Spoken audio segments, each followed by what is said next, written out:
「こ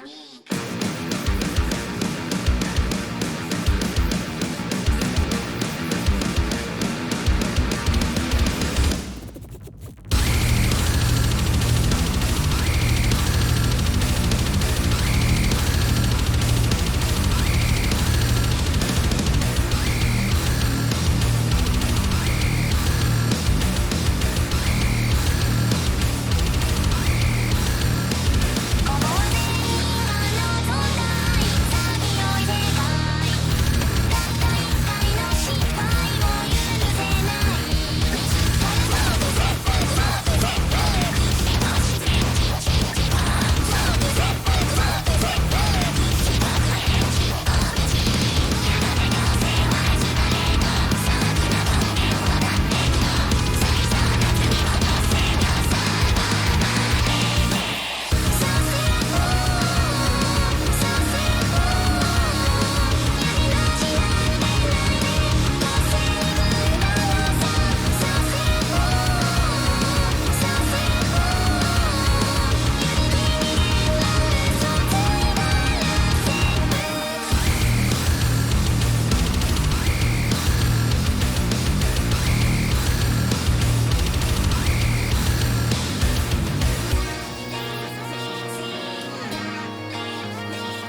Hey everyone, how's it going? Kudazuma! Hey Jessinian, welcome to the stream. It's good to have you here. How's everyone been going? Yeah, we're finally getting back into Disco Elysium. So I sort of quit playing all my regular games when my internet was fucked up. So it's been a while since I've played this one. And I was actually looking on my YouTube before and I realized, oh wait, actually, I didn't upload the other episode of this one, so this is episode 3 technically, and there's only one on my on my YouTube. But I'll upload it after this. Luckily, I do actually have it downloaded. I just haven't actually uploaded it yet. But yeah, we're gonna be playing some Disco Elysium. Last time we were able to knock out the guard at the entrance to the harbour, and we got in there and we managed to get some help from the union leader, and yeah, I mean, there's still a lot of stuff to do, but yeah, we're making a little bit of progress here and there. Yeah, good to see you again as well. I really appreciate it. Yeah, I'm streaming it at a completely different time now, so it might be hard for people who used to watch me before to show up, but this time is working out a lot better for me. Not even just for streams, but also just like for my daily schedule. So yeah, I'm really liking starting at this time. Anyway, I'm gonna get the game started. Alright, it's loading up now. I just need to make sure it's on in the game scene. There it is, there it go, boom. I have no idea if it's loud when it starts up. Hopefully it's not. Alright, it's loading. Dum dum dum dum dum. There we go. Alright. Load game. Here we are. Martinez. Yeah. Hey, you know what? I need to... I need to just fix something up here. I'm just gonna go behind the curtains for a moment here. There we go. That's a bit better. Alright. Oh, yeah, I need to turn that off. There we go. Boom. Actually, maybe I need to move a bit more down in the corner. Shoom, shoom. Wait, move. There we go. Ugh. All right. So let's actually review what we've got going on here. So, quest-wise, so we still have a bunch of Monday tasks to do, which we haven't done. We've got get the boots off the victim. Oh yeah, we need to get Kim to not be here. We gotta find all the armor pieces. That's we've dedicated ourselves for that. Apparently we want to sing karaoke. I don't know about that. I don't know if we're gonna do that. Explore the whirling. Oh yeah, that's right. There's like a secret. There's like a strange door in the whirling. Though we don't know why it's there, so we're trying to figure out what's going on with that. Who made the call reporting the crime? Oh yeah, so we thought it was Sylvie who called, but when we called her up, she was like, "Nah, I didn't call. I didn't call the police." So it must have been someone else. So who knows who made the call? Oh yeah, we need to ask people about the tattoos. That we have pictures of the tattoos of the deceased person's stuff. So we gotta ask people about those tattoos. But yeah, we kind of need to get our badge back. To get Joyce's info. That's the lady that's right here, actually. Because the alternative is to do her a favor, and I really do not want to do her a favor. So we need to find our badge, I guess, which is going to be hard. Who put the clothes in the trash? Okay, we need to ask Kuno. We asked Gart, if he knows. Who else has unauthorized access to the Whirling Trust? Find this person and you'll know who tampered with the scene. Track down your badge. Yep, that's something we have to do. I wonder what this time thing means. Does that mean we have to... Oh, that means it's for today. You need 20 real to pay for your room at the Whirling. Yeah, we're kind of fucked on that. That's like... This is like the hardest quest, is to get some money. Find the traffic hooligan. A half insane joint rider. You know, I reckon it was like fucking the main character here. What is it? What is his name again? Henry? Something like that. I don't know why it says name unknown, rank unknown, because I actually know my name and rank now. I don't know what's up with that. First, you should find the vehicle joint. Yeah. So we're not going to be able to do that until we can get over the bridge, and we need the bridge to be down for that, basically. Find booze and drink it. No, we're not doing that quest. I'm going like straight laced on this one. Find the armored gloves. The little girl in the fishing village down the coast. So that's probably, yeah. Close the waterlock on Wednesday. So some of these quests, I think we're going to require getting across to the other side of the lock, which means we're going to have to wait till the next day. Find Morel, the cryptozoologist. Told you Lena Morel is missing because of the broken waterlock. Yeah, so again, that's something we need to go over to the other side of the waterlock to fix. Clausia told you that she can't talk about him now, but you need specifics. Ask a little lady when she... Oh, yeah, she might, after doing the autopsy, ask her again about the hangman. Okay, well, we can go do that now. And... yeah, maybe when Kim's not around, we can ask Clausia about what she heard in our room before we, like, trashed the place and woke up without our memory. We got to convince the Hardy boys to tell us the whole story, which is going to be hard, I think. Find the government mark heavy fuel and return to the wall. Oh, yeah, that's right. So we want to paint the wall for some reason. Ask Renee about the photo. Huh. Which one's Renee? I need to see who that is. Open apartment door for Evra. Oh, yeah. Door is behind the greenhouse in the yard. A basement door. Basement door behind the greenhouse in the backyard. Wait, where is that? What's so special about the borscht? Oh, we already know that, though. We already know they put vodka in it or whatever. Once you're done with it, send the corpse to processing. Oh, right. Check twice to see whether you've done all the corpse-related tasks. After you've sent the body away, you can't take it back. Okay, yep. Okay, so I think we can't do anything with Joyce here. We are in a bit of trouble. I'm like one hit away from death. But let's see. Can we go here? What's this? A sturdy metal door guards the southwest entrance to the apartment building. It's locked. Let's just knock again. The door rattles again, but this time you hear an elderly woman's voice calling out from inside. Stop banging on the door!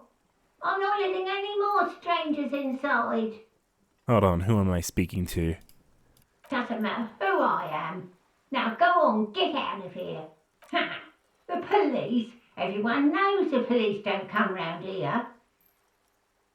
No, I already told you. I won't be responsible for any more strangers getting into the building. Go check the backyard door. Maybe someone there will. Backyard door? There must be another entrance to the east. Huh, okay. There's apparently another entrance. Wait, where the fuck could that be? Like over there. How do I even like get around there?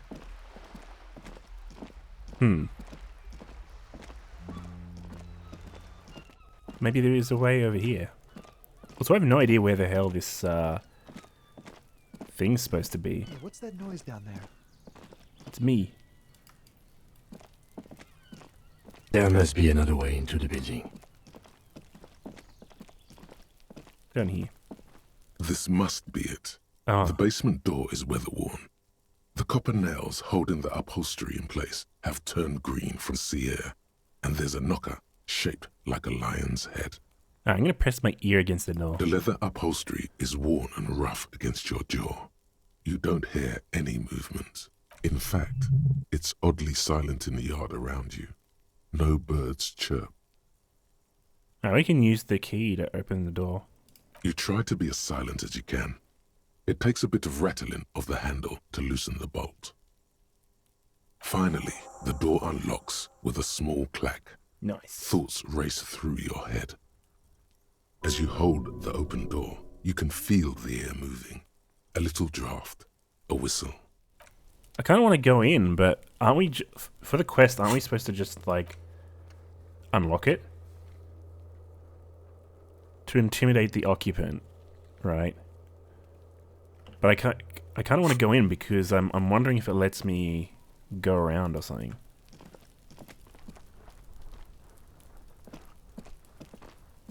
What if I click on it? Oh fuck, we went in. I don't know if we should be going in here.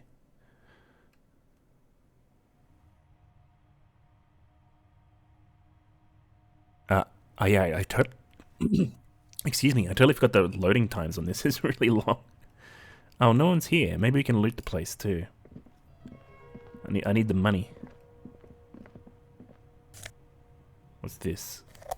Magnesium. I got too much magnesium and not enough fucking whatever gives me health.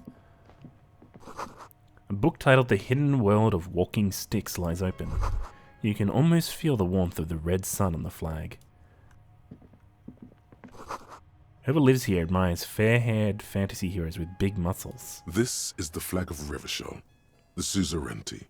What's with the sun? This isn't just one sun, but there are little suns dancing around the big sun. This is the sevenfold sun miracle. What's the sevenfold sun miracle? It's an optical atmospheric anomaly the first settlers saw. Happens in cold weather. 6 small suns around the big one. This complex halo phenomena is how old Reda-Ou got its flag. Lieutenant, the old flag of the suzerain bow down before the flag. Mm-hmm. The tenant is an old-fashioned guy. By old-fashioned, he means very right-wing. Imagine just like randomly bowing down before a flag when you go into a fucking room. How about we don't bow down to a jeez? The flag doesn't seem to mind. It's just a colourful fabric with a sun sewn onto it. Like all feudal flags, it looks like a children's drawing. Yep. Alright, what's over here? A row of mugs sits on the shelf. Each one depicts a human figure. A dark-skinned woman grinning amidst mysterious symbols. A broad-shouldered man shoveling potatoes, and others. Huh. A little ring. Though cheerful, the images on the ceramic make you vaguely uncomfortable. There's something disdainful in the way the curves and lines of the bodies were drawn. The images betray a lack of interest in human beings. They are merely unflattering caricatures. What do I mean by uncomfortable? The owner of these mugs doesn't like people of other ethnicities very much. I mean, that's a lot to draw from some random mugs, but okay. Typical asshole. This person is unhappy. The lieutenant picks up one of the mugs, then puts it back down with a look of disdain. I'm beginning to feel better about breaking into this man's apartment. Yeah, I'm beginning to feel better about it too. Alright, there's one more thing over here we need to check. There's clothes in there. +1 logic dress. What have I got on right now? +1 conceptualization. And -1 suggestion. Hey, we can use that one. I don't know if I need conceptualization for something.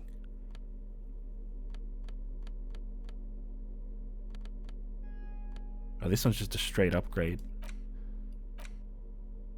Hey, Higa! Welcome to the stream. Good to have you here. Oh, let's look at the book. The front of this quarterly journal features a large satirical portrait of the late King Friesel. From the sides of his head, a pair of white antlers spread to the corners of the cover. Why antlers? Because white antlers are one of the symbols of communism. They represent a society in accord with the natural world and at the same time above it. Why Frizzle? Because Friesel was incompetent, foolish, and cruel. In short, the embodiment of everything the communards wished to overthrow. It's satire, you see. Flip through the pages and see what catches your eye. To your disappointment, there aren't any full-color pictures to direct your attention. Just column after column of closely set text, interrupted occasionally by little doodles in black and white. After rifling the pages with your thumb several times, you return to the table of contents. The magazine is divided into several sections: international development, Kunst und Kultur, and local concerns. Just inside the cover, there's also an editor's note. Let's read the editor's note. Comrade, as you know, this journal takes its name from Mazov's immortal expression, du cristal à la fumée. This was his way of describing the way the rigid, crystalline structures of capitalist ideology turn to smoke under communism. But, like the structures of capitalist ideology, we too are at risk of going à la fumée. Unlike many publications which are content to spoon-feed their readers reassuring drivel, La Fumée is committed to telling the radical truth, even when that truth may drive away potential subscribers. Only 4 issues in, and it sounds like they've already alienated their readership. Nice. So please, if you value our radical Mazovian perspective on contemporary politics, culture, and international affairs, please consider subscribing today. Yours in struggle, the editors. Play it cool, pretend everything's in order. You flip back to the front of the magazine. The table of contents unfolds before you. Okay, let's catch up on international developments. Let's see This what's going on. section includes a long, tedious critique of the latest round of free trade negotiations between the EPIS nations and the Free State of Semenine. Oh. You also skip over an article about heavy fuel oil smuggling along the Messina border, something about bear wrestling in Samara, book riots in Yugograd. Face it, you really aren't interested in foreign affairs. You're not even sure where most of these countries are. You flip Nice. back to the front of the magazine. The table of contents unfolds before you. What is Kunst and Kultur? It takes a moment, but gradually it dawns on you that Kunst und Kultur must mean arts and culture. There you go. Why they decided to title Oh, this one great. section Thank you so much in for the order host. is beyond you. Thank you. I appreciate it. How's it going? Welcome to the stream. As I said, they said why they decided to title this one section in Waldo is beyond It you. evokes a sense of recognition and fellowship among those privileged enough to understand. As you leaf through this section, you come across several reviews of recent radio plays, as well as a brief artist spotlight featuring a local artist identified only as CS. Good, just listening in at work. Yeah, no problem. Thanks for stopping by. I hope your work goes well. The main feature, though, is a long essay titled Tip Top Tournée, a critical Mazovian perspective. Tip top tourney. The Tip Top Tournée is an inter-Isolari racing series, mostly known for its high speeds, ludicrous sponsorship deals, and high death toll. In Revachol, shit. it's held quadrennially on the prestigious Zero Carousel racing circuit. So this is like Death Race. Dude, I want to know about Death Race. Let's read about CS first. This so-called artist spotlight is really just a brief Q&A, made all the briefer by the subject's evident hostility to her interviewer. All right. You think you're settling in for a relaxing recap of the most recent season, maybe sprinkled with some nice anecdotes about a few of the more colourful drivers. Instead, you find yourself skimming a 10,000-word feature about all the politically problematic aspects of Tip Top Tournée. What? You have problems with Death Race? Where to even start? For one, there's the crass commercialism of its sponsorships. And then there's the practically criminal emphasis on deadly motor crashes. But that's the cool part. So, all of it, basically. Yeah, what's wrong with a good motor crash? They just keep it interesting. And that precisely is what's problematic about it. Were it not for the promise of random, spectacular violence, audiences would quickly lose interest. At the end of the day, it's the destruction of these 750,000 real races that you're really watching for. Wow, you're right. I really am just in it for the violence. You see, one cannot avoid the conclusion that Tip-Top Tourney is simply the apotheosis of spectacular entertainment under capitalism. Did you know that Tip-Top Tourney is actually an orgiastic ritual of capitalistic destruction? I had no idea. Or Kim, this article says that no one really watches Tip-Top Tourney for the races. I don't do the first one. I can safely say the thought had never crossed my mind, detective. I wonder what else is really just a metaphor for life under capitalism. Or it's too bad. I thought I liked Tip-Top. No, I do like it. I love the violence. I'm sure most things are, if the young men who wrote this article are to be believed. If I had to wager, I'd say they've never even seen the inside of a motor, much less a motor race. I take whatever they write with a large grain of salt. You flip back to the front of the magazine. The table of contents unfolds before you. Let's see what they mean by local concerns. Unsurprisingly, much of this section is taken up with articles declaring unqualified support for the dock workers' strike. Wait, so this is recent then? You skim the headlines. Paint the harbour red and white. Martinez tames the wild pines. A city in revolt. First we take Martinez, then we take La Delta. Finally, there's a brief article by the writer, G. Martin, accusing the owner of the Capeside apartments of illegally attempting to evict certain communist tenants simply for not having paid their rent. Wait, what? Accusing Capeside Apartments. Which one is that?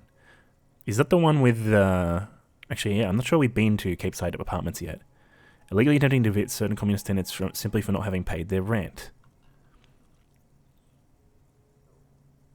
Let's see, we got a bunch of options we can say. Wouldn't it be better for everyone if Labour and capital could reach some reasonable accommodation? Charging rent just to live somewhere is pretty outrageous. The writer G. Martin remarks landlords. dryly that capitalists love wealth redistribution, so long as it's only redistributed upward. It's true, the rentiers have been bleeding you dry. You really ought to find your own place one of these days. You flip back to the front of the magazine. The table of contents unfolds before you. All right, we're putting it back. We're done with that one. Are there any other items we can use? I guess not. So this one, the tape. Oh yeah, we've listened to that before. We've used that before. I think we're good. I think we're good to move on. All right. Is there anything else that we missed? Wait, we interacted with this one already, didn't we? A row of mugs sits on the shelf. Oh, Each one yeah. depicts a human figure. A dark-skinned woman grinning amidst mysterious symbols. A broad-shouldered man shoveling potatoes, and others. Whip out your yellow man mug. Let's have a look. Yes, your broken mug friend would feel very much at home here. The same humor, the same mocking lines. Oh, okay. So they're not just like random pictures on mugs. There's the missing tin soldier. Whoever lives here might have used the Whirling's container to dump his trash, and now they've drawn the ire of the Union. The plot thickens. Ooh, as they okay. say. An interesting little clue. Let's see where this goes. Clues have a way of magically connecting to other clues down the road. Yeah, that is an interesting clue. Perhaps you should break into apartments more often. Yeah, let's do it more often. Wait, I did hear a locking sound. That wasn't the guy coming back, was it? You really think it's the same person who has the dead man's clothes in the Who trash? knows?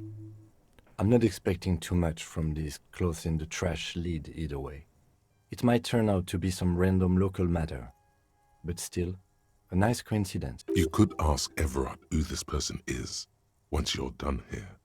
Yeah, let's move on. Let's get the fuck out of here before the person who's supposed to be here comes back. Also, I took his shirt, so...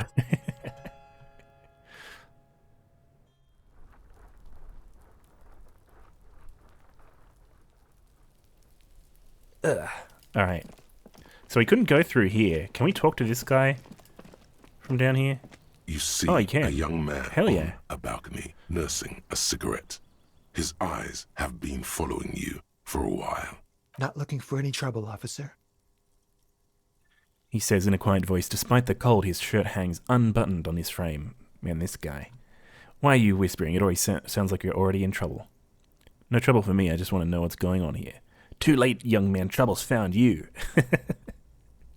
I'll just say, no trouble for me, I want to know what's going on here. I don't want to be seen talking to the gendarmerie if that's okay. I just want to hydrate, finish sure my thing. cigarette.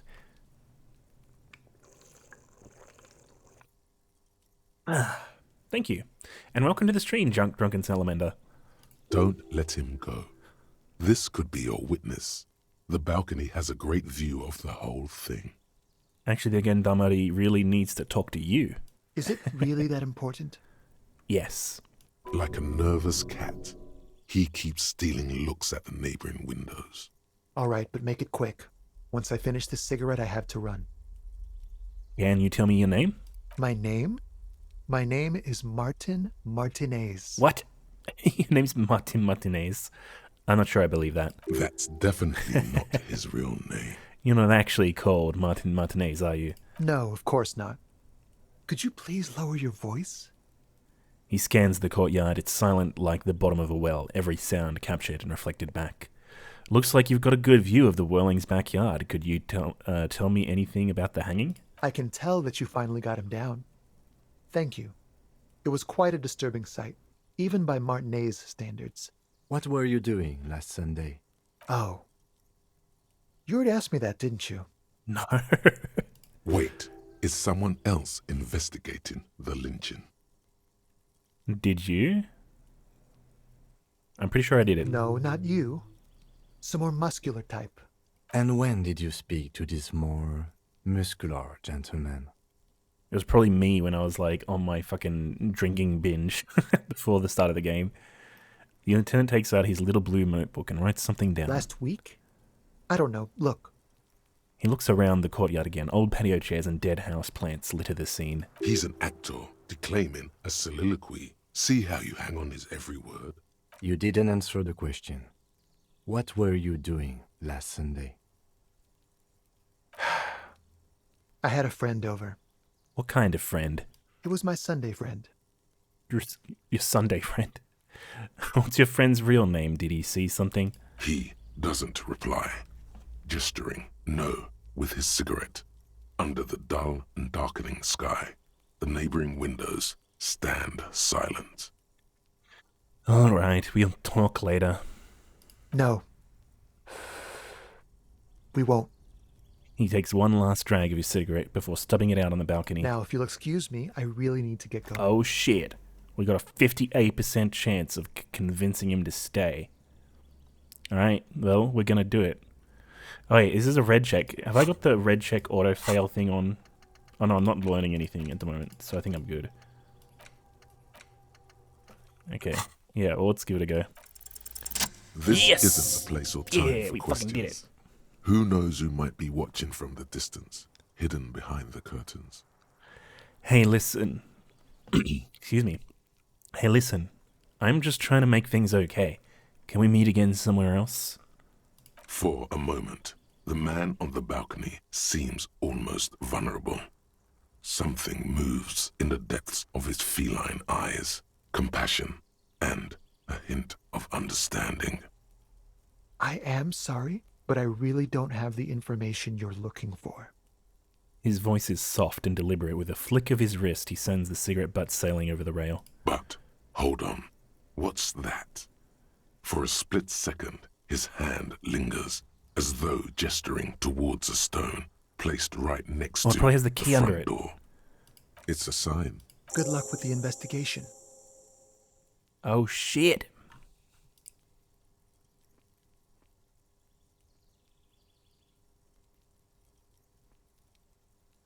So there's a stone here. Is it that thing? He's gone.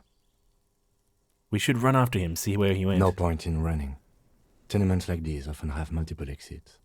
If he doesn't want to talk to us, then he'll know how to hide himself. So he just give up? He could be a witness. Him or his Sunday friend. Either way, we need to look into that muscular type who's asking about our case. He did leave us a sign. Did you see that? He wanted to draw our attention to that stone right over there. The lieutenant nods towards a small rock on a soggy patch of grass. If we find a way inside the building, we can ask around for his apartment. Great, let's do that. So this stone here. A stone like any other, lying in a whirl of sleet and mud. Maybe there's something under it. Turn it over. There's a key beneath it, rusty from the dirt. There you go. This must be for the front door. Pity it doesn't have the apartment number on it. This building has many apartments, and the man can be in any of them. How are we going to find the right one? We'll just have to go in and see. Alright, at least we get to go in. Finally, we have access to a new area.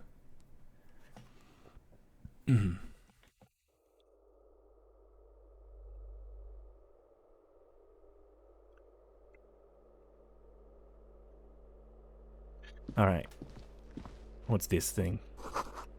Eviction notices and missing pets are plastered on top of each other. Or maybe this is the apartment. Yeah, the apartment complex. What's that? Double... What?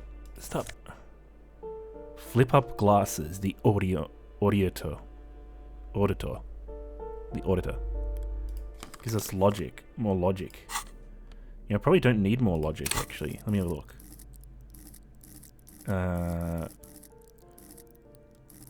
Logic is 5. My authority is fucking 1. I mean, I guess it depends on which test I'm gonna do. But this one, what have I got from my normal glasses? Visual calculus minus drama. I kind of wish none of them gave minuses, but you know, it is what it is. This box is filled with cleaning chemicals, smells of laundry detergent.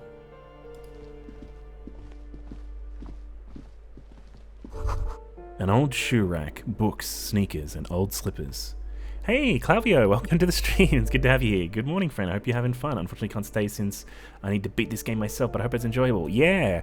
Well, actually, the cool thing about this game is that it looks like the replayability is going to be, like, crazy. Like, if you don't go, like, an intellect-style run, then it'll probably be a lot different. But that being said, there's probably going to be spoilers all over the place. So I totally understand. But yeah, thanks for dropping by. I really appreciate it. I hope the rest of your day goes well. Alright, so let's see what this is about. These shoes come in 3 different sizes. Apartment 12, a loud rumbling snore comes from within. Well, autosave. What's gonna happen? Oh. Actually, I do have a torch. Let me go get the torch out.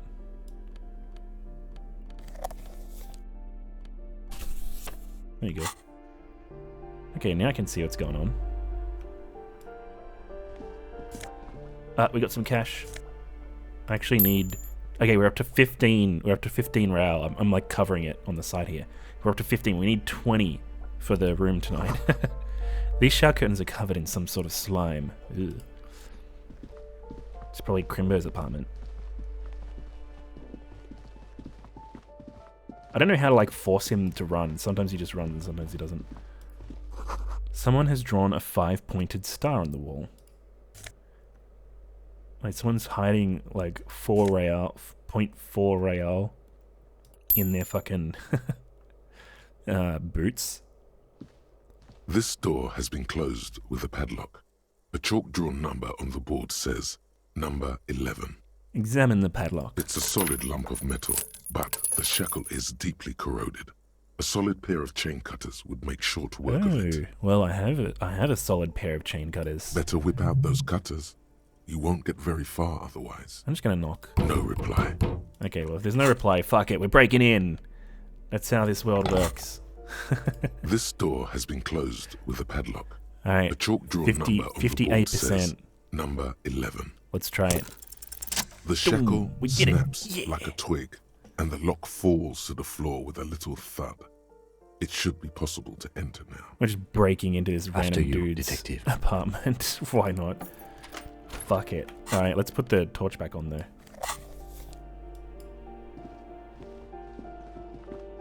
Oh, here we go. Oh yeah, he's got the white star with the antlers, I guess. Is that what it is? Books on critical theory and the monstrosities of capital and such.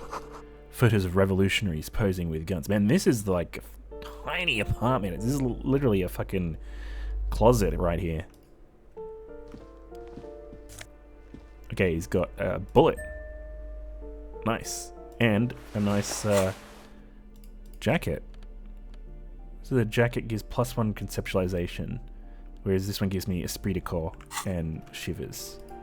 Let's talk to this statue head. A plaster cast bust depicts a middle-aged man with impressive sideburns. The name on the plinth reads, Kraz Mazov. Honestly, he does kind of look like you after all. Why does the tenant have a bust of Krasmazov in the room? The White Star, the photos on the wall. I think we have broken into the apartment of a young communard. How fitting. Kim, you have to admit this Krasmazov bears a striking resemblance to me. Hold on a second. Is this why you broke in here? To find out whether you're Krasmazov? Dude, how would I even know that this statue is in here? I'm not saying I am Krasmazov, I'm just saying we look alike. Sure you are. Just humour me for a moment. Don't you see the resemblance? Well, you both do seem to share an affinity for sideburns. But it seems like old Kras here didn't drink nearly as much as you. How do you know? The bust is probably a romanticized depiction anyway. Very well.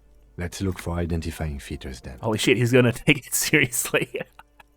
Doesn't he have a birthmark right here? What about you? I can't tell. I can't see my face. Alright, but here's the big thing. Krasmazov looks Samaran, and you don't. Well, I'm part Samaran. Okay, you win. Be Krasmazov then. I don't care. Why are you so hell-bent on proving that you're Krasmazov anyway? I said I look like him.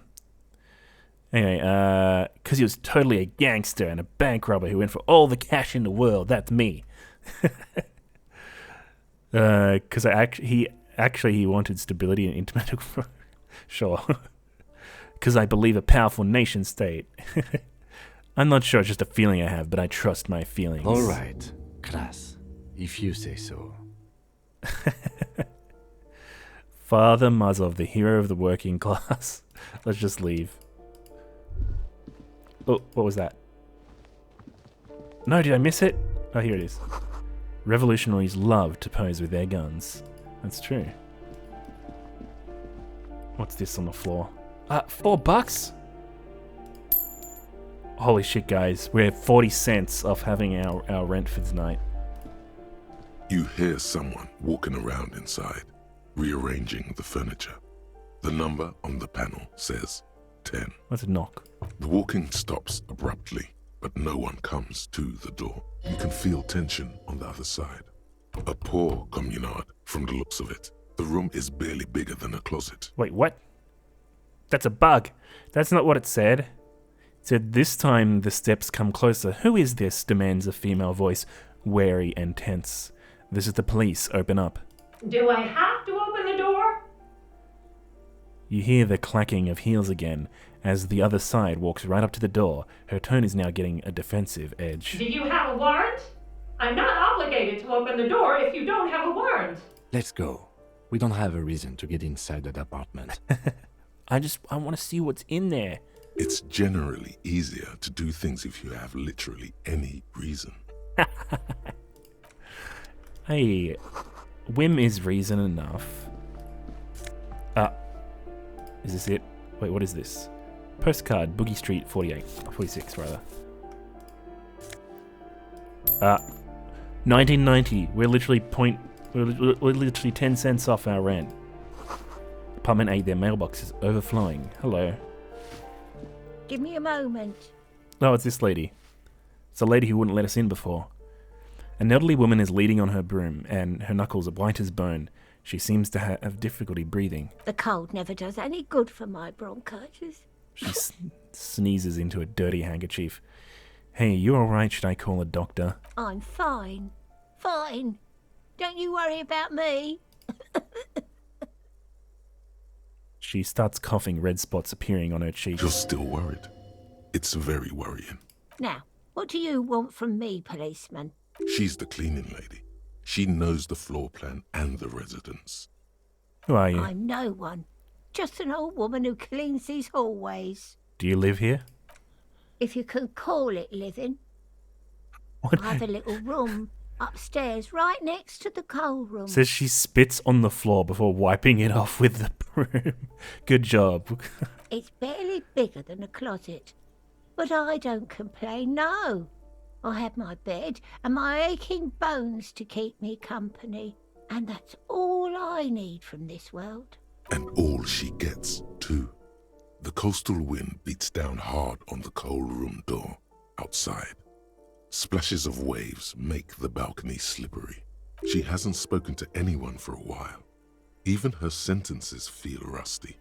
I'm looking for a young male in his mid-20s, dark hair, skinny build, a smoker on the balcony. Yes, I know who you mean. The scrawny boy who's always smoking like the devil, right? She looks at the other end of the hallway. Somewhere in the building, a child starts crying.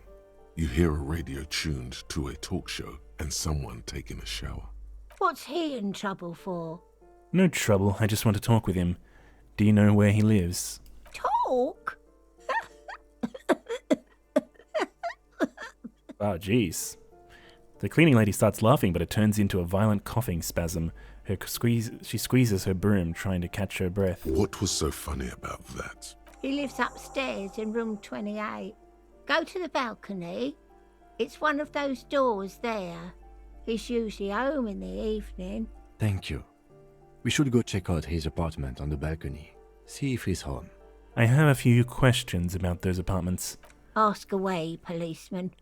Is one of the residents on vacation? Their mailbox is overflowing. People come and go. I don't keep an eye on everyone. They probably just moved or died. Hopefully somewhere else. Who lives in apartment 10? No one lives there. It's been empty for months. But I talked to someone through the door. Impossible. I would know if someone had moved in there. Maybe it's those countercultural people again. Breaking into a house like it's a public space. You're a policeman. Be good and take a look, will you? Alright, I have a reason now. Great. I have a reason. Young people. They're worse than rats. You know, always littering the hallways with trinkets and empty beer cans. Yeah. Screw those young people, they suck. Who lives behind the padlocked door? Oh, that one is a scientist, a future scholar.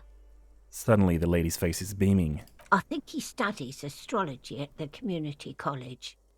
Education's good. I always tell them to study. Astrology? Something to do with all those stars around his door. He asked me to leave his drawings up on the wall. You mean the stars and antlers? I think that's a symbol of communism. The symbol of what now? Okay, communism. It's a political ideology. Ah. All I know about politics is that it's brought us more harm than good. What can you tell me about Cindy? The artiste. Well, who's Nothing that? I can Who the do fuck's about that? her, I'm afraid. Oh, it's the lady she up on the ruins top. the walls faster than I can clean them. Still, she leaves an old lady to her business. More than I can say for others. She mumbles some kind of a response, then hacks something into her handkerchief. Thanks, I'm off. Alright, we have a reason to go into this room now. Was it this one? You hear someone walking around inside, rearranging the furniture. The number on the panel says 10. This apartment's supposed to be empty. Did you break in here? Excuse me? Of course not. You have plenty of reason to enter. Alright, I don't need a warrant if I suspect there's been a break-in. Or open the door so I can verify your identity. Oh, come on. There's a pause before you hear the door being unlocked. Well, that was easy. That was easy, That was smart. the lieutenant says, nodding towards the unlocked door. Now let's go. The hell? Satisfied?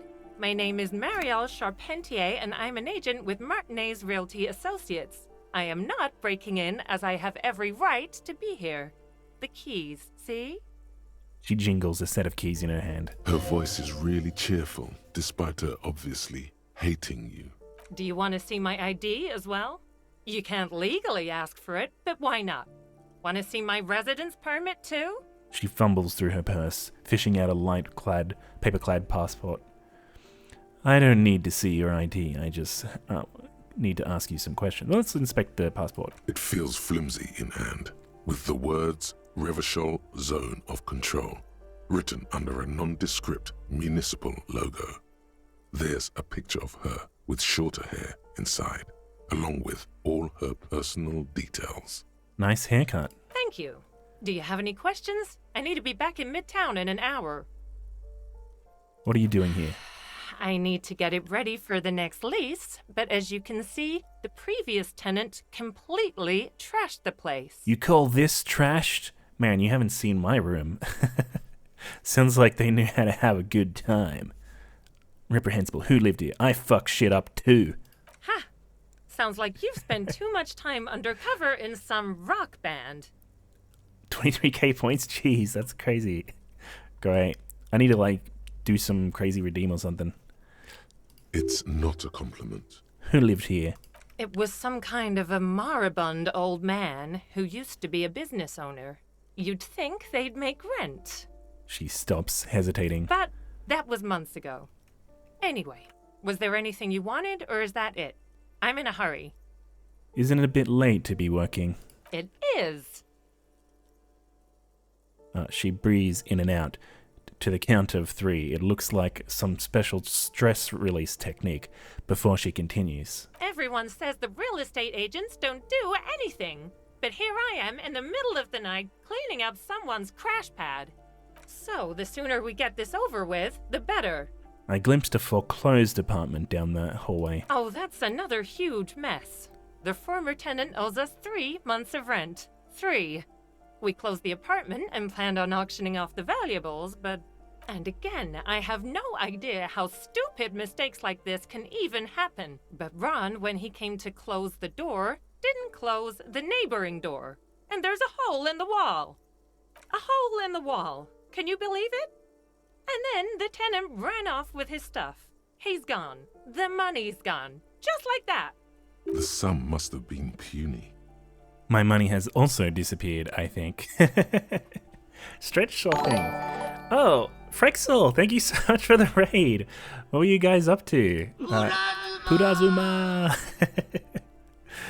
What were you up to? Let's see. Shout out, Frexel. It's not completing for some reason. There we go. Oh, because I probably spelled it wrong. That's why. There we go. Oh, Story Seasons, France Miniaton. Nice, nice. How are you finding it? Is it any good? Welcome, everyone. Thank you for stopping on by. We're playing some Disco Elysium here. Currently talking to this real estate lady in a random apartment, trying to figure out what's going on. Couldn't have been that much money. These apartments look pretty shabby. These apartments are perfectly fine. They have gorgeous architecture, a million-real view of the bay, good ventilation, neighbors, life, spark, and they are affordable. Farming it up? Hell yeah. Nice. Hey, Alistair, welcome to the stream. And hey, Gate, welcome to the stream. It's good to have you here. I'll tell you, Martinez has a future. In a few years, it's going to blossom with artists and creatives and those radio computer wizards. My money has also disappeared, I think. Well, it does not disappear from my hands. No, I don't let it. Except for this guy's money has disappeared from your hands. So wait, what happened with the wall? Don't ask me what happened with the wall. I have no idea how we're going to find the time or resources to fix it. Both apartments are now unrentable. Both. She's still shaking her head, manicured hands now crossed over the chest. Thank you, that's all. Of course. She replies with a smile, but her eyes remain glazed over. She's been waiting for you to leave. But first, I'm going to look at everything here. A blister pack of medicine peeks out from the box. You should take it.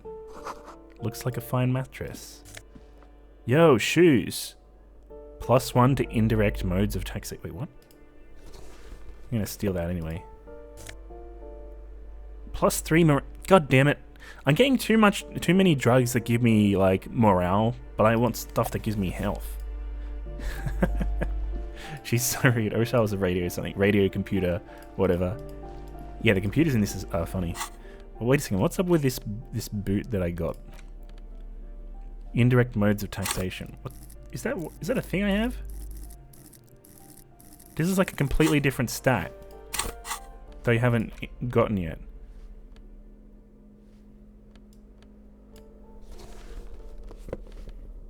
+1 to indirect modes of taxation. It's not even a thing.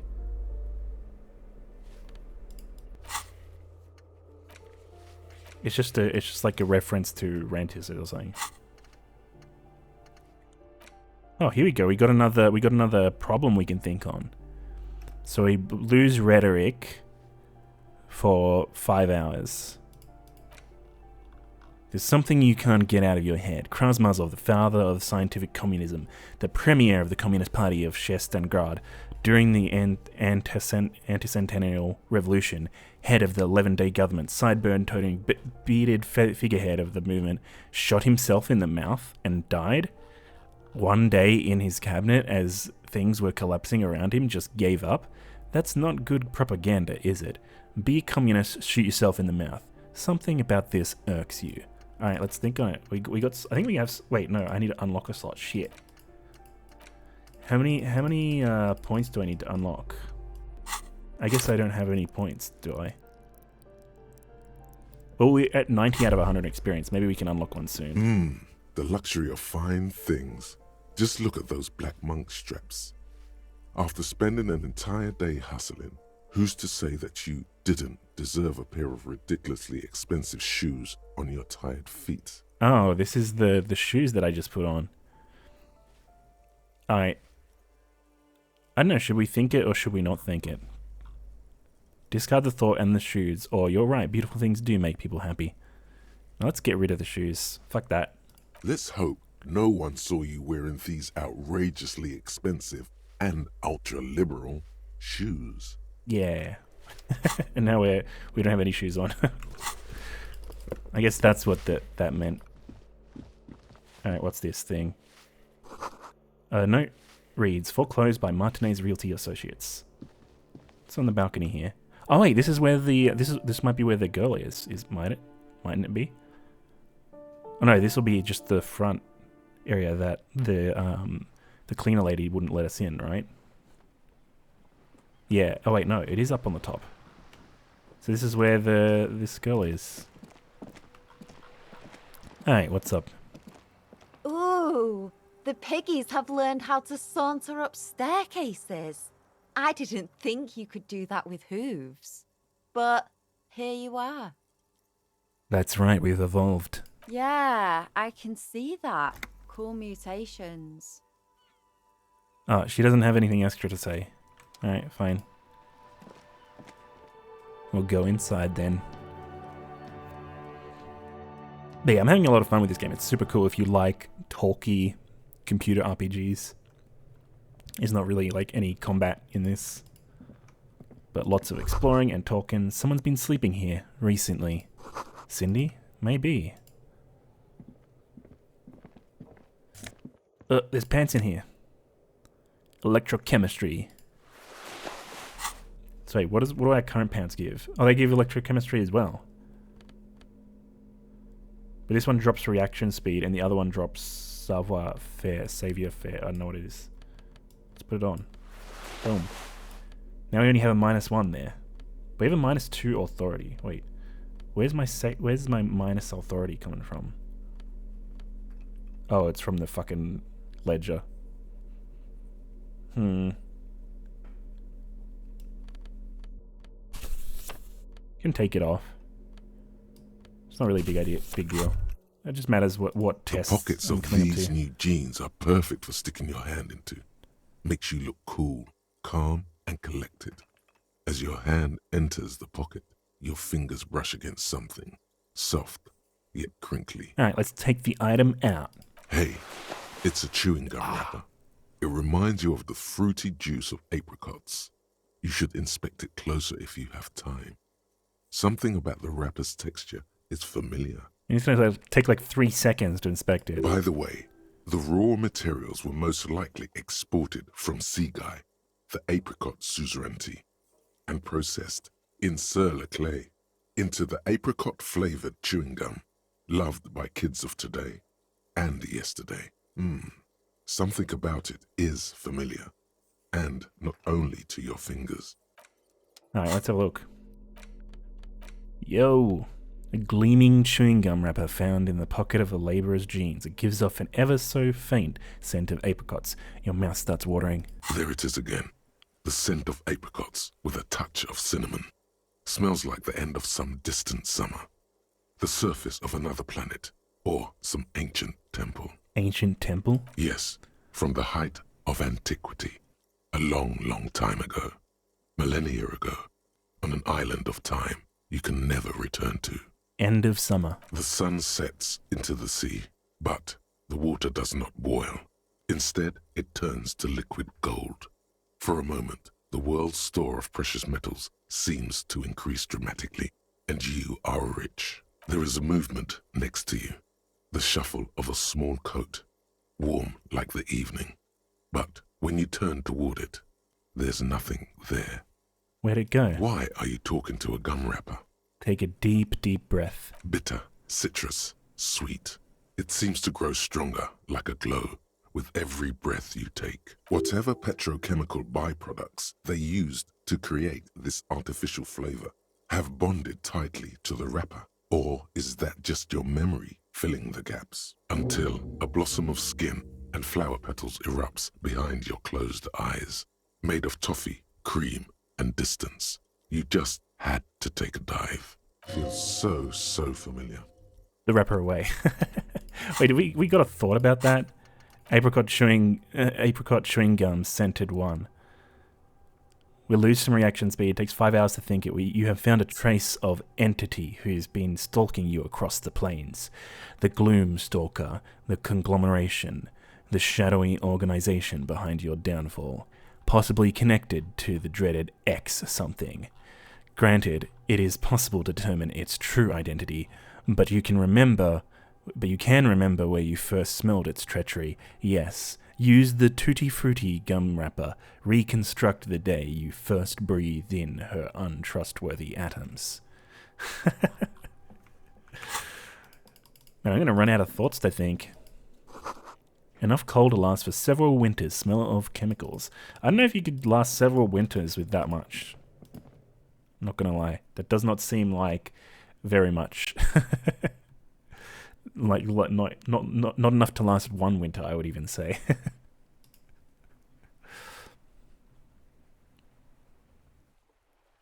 Alright, let's head up. What's up here? Something in a box, and there's a fucking cell up here. What the fuck? Guys, we did it.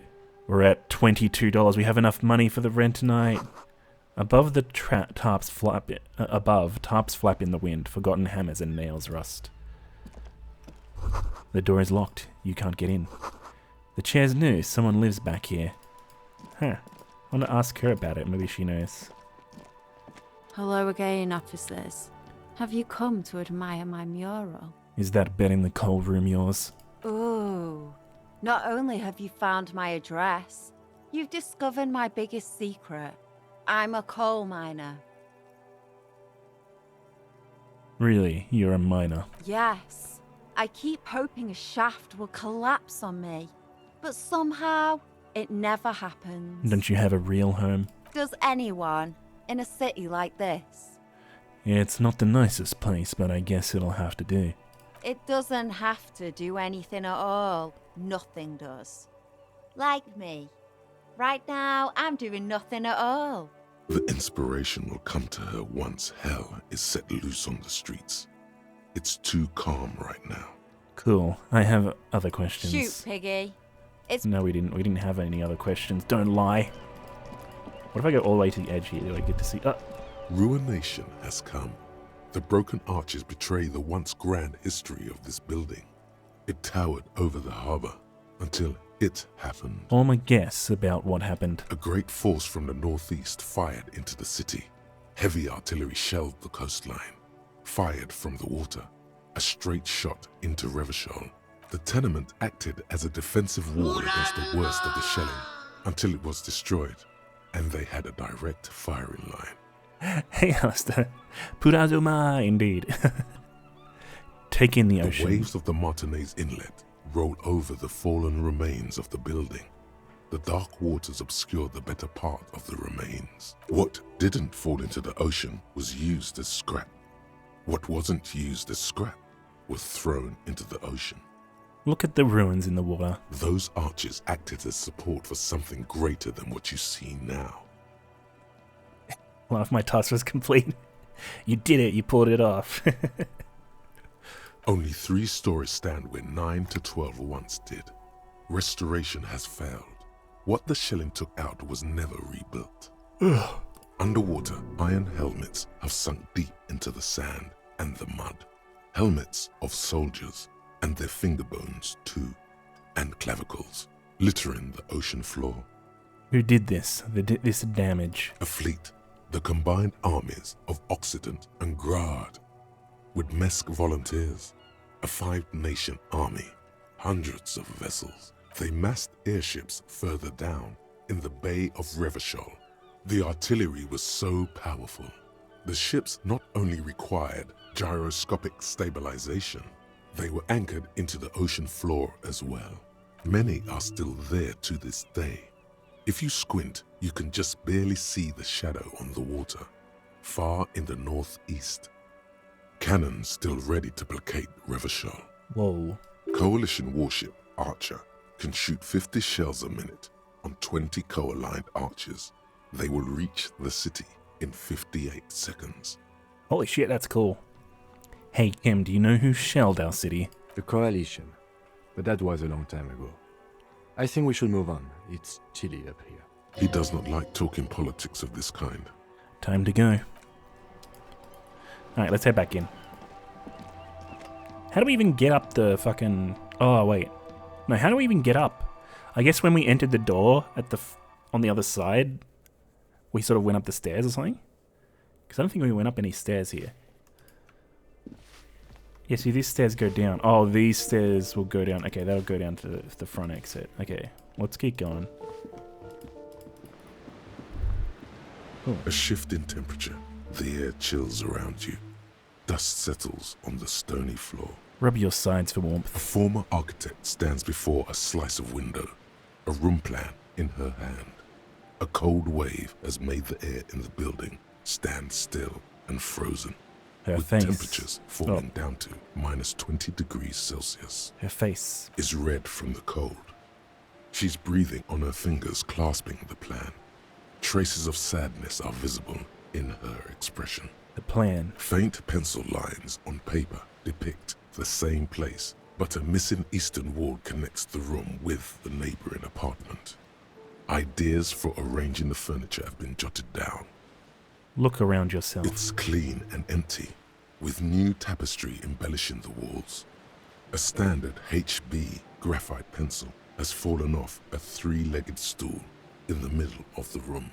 She had an eye for beauty. Shiver. Finished thought. Waves crashing in the darkness. What's this? Someone has torn down the wall. Let's go in then. Oh, nice. An old grocery list on the table and checks. What happened here? You can't foreclose on an apartment with a hole in the wall. It will still be accessible through the apartment next to it. That one didn't have a door. Sadly, nothing of great value remains here. Except the stuff in the fridge. Indeed. What's in the fridge? There's... Oh, yes, there's a health regen. Fuck yes. And there's some money. Sweet. So we totally need that health regen. Because we're at 1 health this whole time. If we took, like, any health damage, we'd just die. Alright. So she said that it was on the higher level.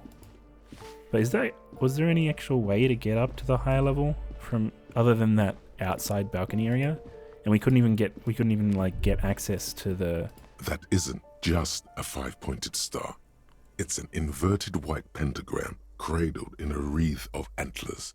The iconography of communism, in other words. Inspect the symbol closer. The star and antlers was developed in the 6th decade of the last century and quickly adopted by Mazov and the communards during the revolution. Even today, half a century after, the star and antlers retains the ability to evoke hope, disappointment, and fear in equal measure. Why is the star upside down? To symbolize the toppling of the old order. Also, some social democrats were already using it. Why white? Because white is the color of peace. What does it evoke in me? Gone. Gone is the glory I of just hope. lost my morale. Only the scribblings of impoverished students remain in dirty hallways. You are the big communism builder now. It's you or no one. Alright, let's read down morale. Alright. At least we have, you know, some health. So we did loot this, didn't we? I don't know why it's saying we can click on it again. Wait, no, we didn't loot it. We got a morale and alcohol. Oh shit. No, I'm not going to pick up the alcohol. Just in case. Oh, here we go. Wait. Oh, there's another balcony exit. So we must have come up here. That makes sense. So there must have been some stairs on the outside. We came up a level that way. Because I was wondering, like, why are we exiting out onto the higher level? Oh yeah, this is the balcony where he was, so it makes sense. A maroon glow of light pollution rises from the east. You hear distant traffic. Night is falling on the city. The breaker box is full of cigarette butts and electric wires. Oop.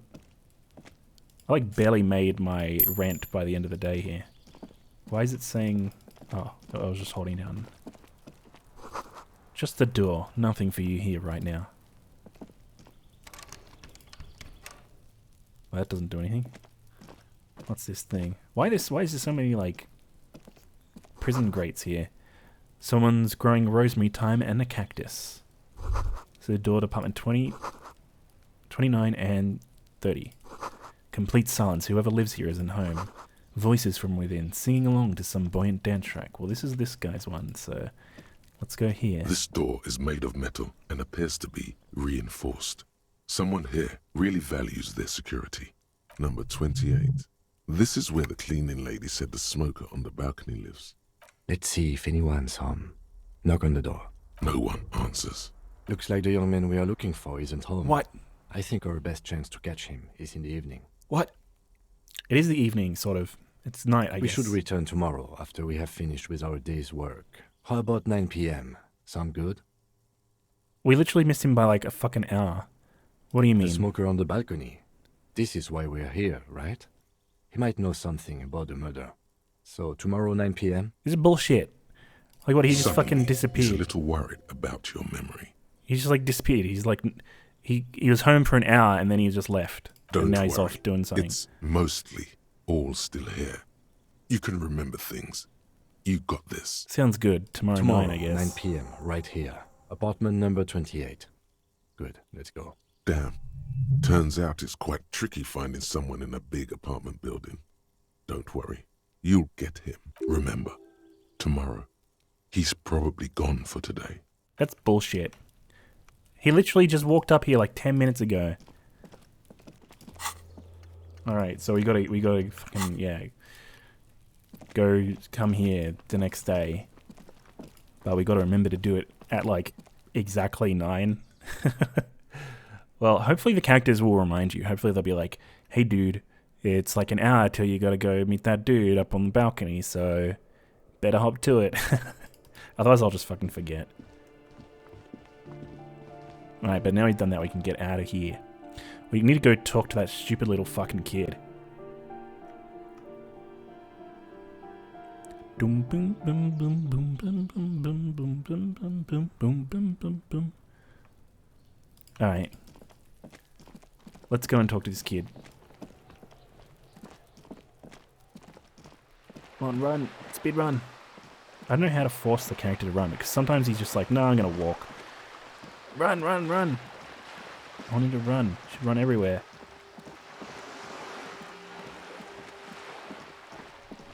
Hey, we ran most of the way. That's pretty good, actually.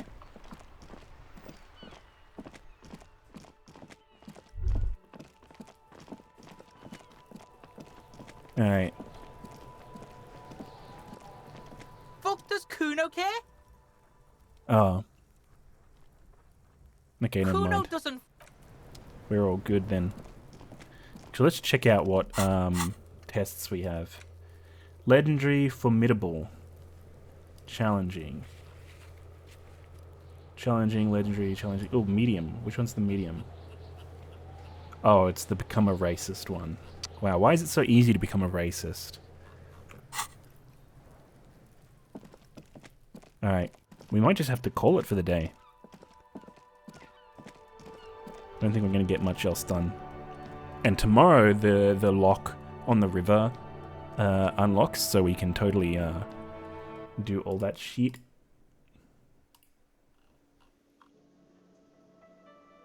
Alright. Now we can give these guys another talking to. I've got nothing to say to you. Alright, what about this guy? It's you again. What is it?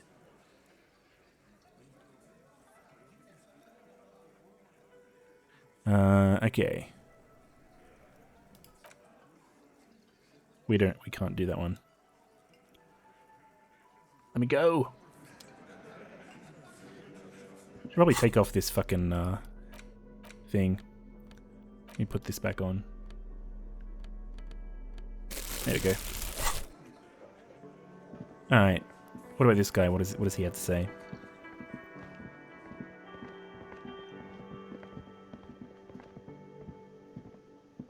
It's all about money, you know.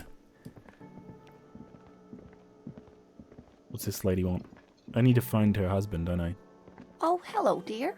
There you are again. You don't notice this about me, but actually I've lost all my memory of the world and myself, and I have no idea what I'm doing.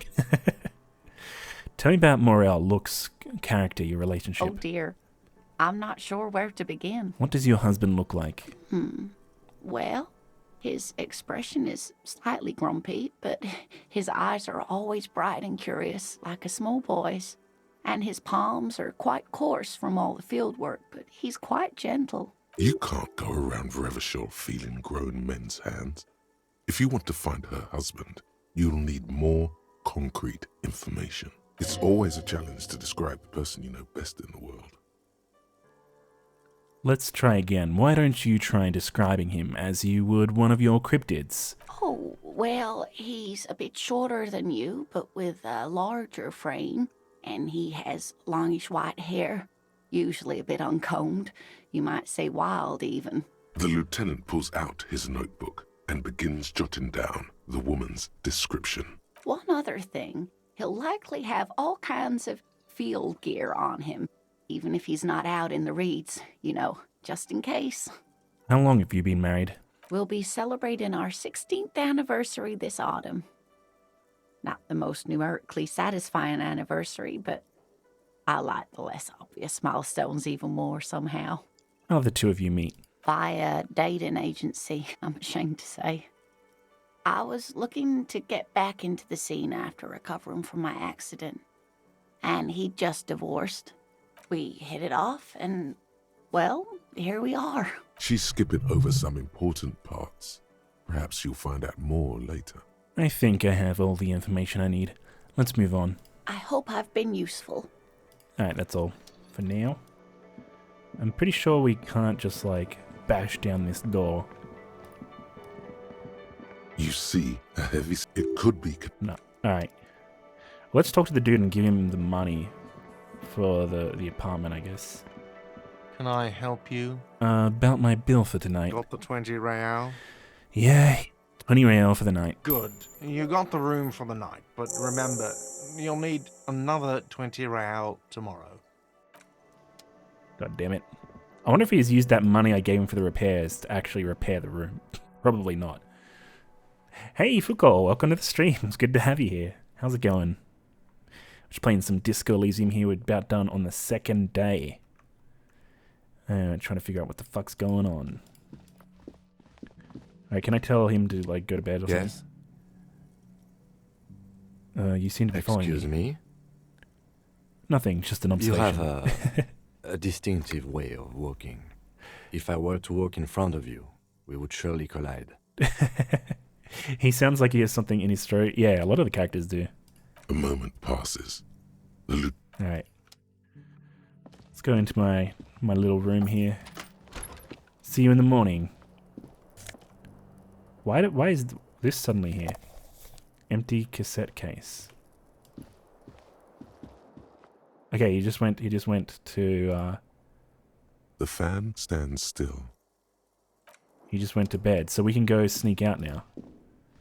A mirror hangs on the bathroom wall. Okay, we can't do anything there. Alright, well, if he's off, let's go talk to... Wait, do we need to talk to her alone? Yeah, we did. So let's go talk to Clausia and see what she has to say about what happened the night I regained my consciousness and realized I didn't have any of my memory.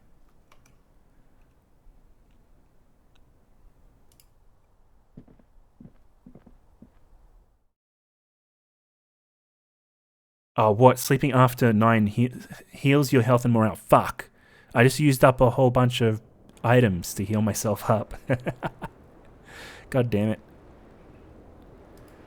Alright, let's talk to her. I was just thinking, what a nice evening it is for taking part in a murder investigation. I need to talk to you about your room again. Let's make this... let's say... Okay, yeah, I have more questions about the deceased, but I need my partner here before I ask you. That's fine. Now that Kim isn't here, let's talk about Sunday night. Ah, yes. The night before I saw you in the hallway and reminded you you're a police officer. It's one of the first things I remember doing in Elysium. Wow. Elysium. You don't hear that term often. Did you hear something? Sunday night from my room. There was the usual ruckus. Loud disco music. Did I have any visitors? I can't say. Probably not.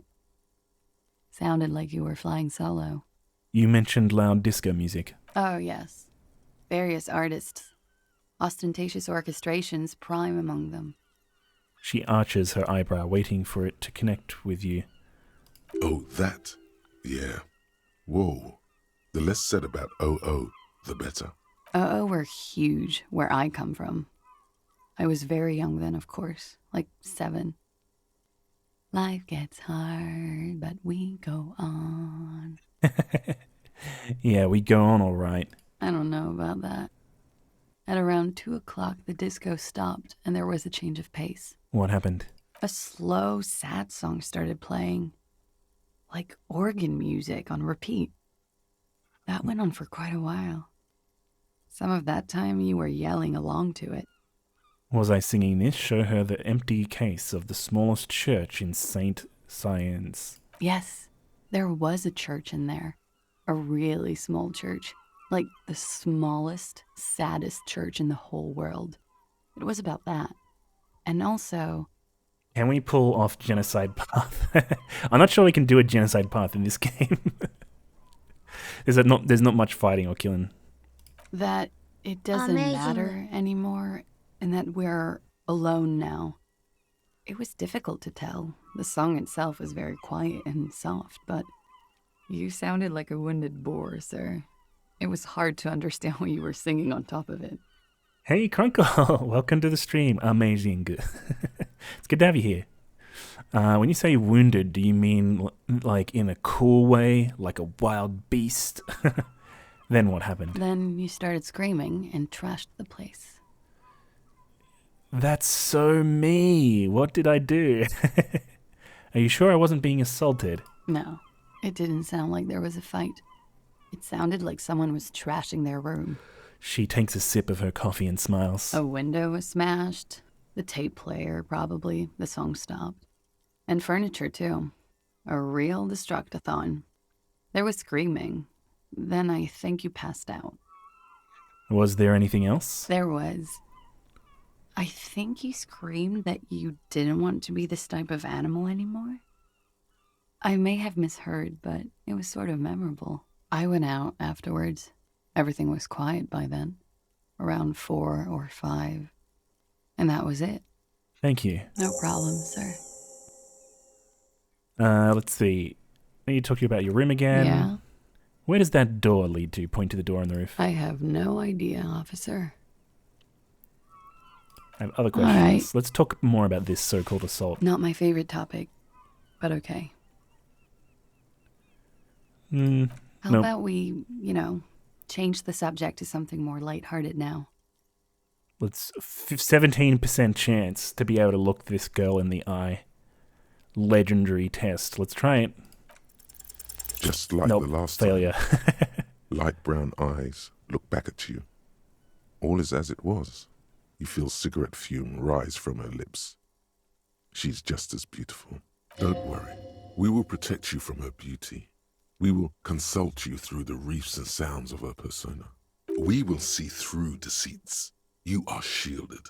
You are wise. You are advised. There are muscles on long white bones that line her limbs, just below the silver jumpsuit. Avert your eyes. Look away. The strange moment ends. It was brief, no longer than 2.2 seconds. Let's return to this later, miss. What's this over here? Handful of dried white wildflowers. Just as you look at the flowers, a gust of wind raises them from the roof, picking them up in the air. We got a 42% chance to move our hands fast and grab the flowers. The wind brushes them Nope. off the roof. Failed. They're gone. They're gone. We lost the flowers, no! The same small, heavy door. No lock in sight.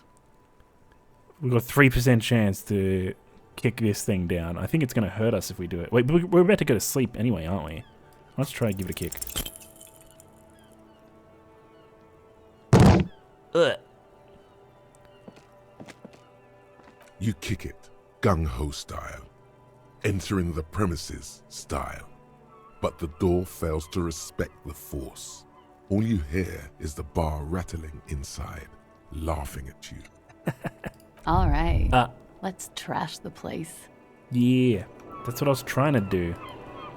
It didn't work. Yeah, I was thinking if he could trash his whole fucking room, surely he can knock down like one door. I guess not though. But since we're gonna get healed up anyway, I figure we might as well have given it a try.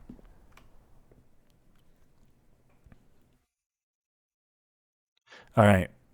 So the one other thing we want to do is try and get the boot off the dead body.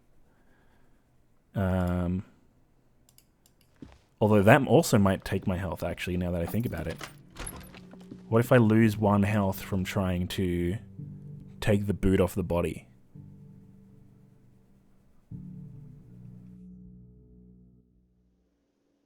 I think we can give it a try.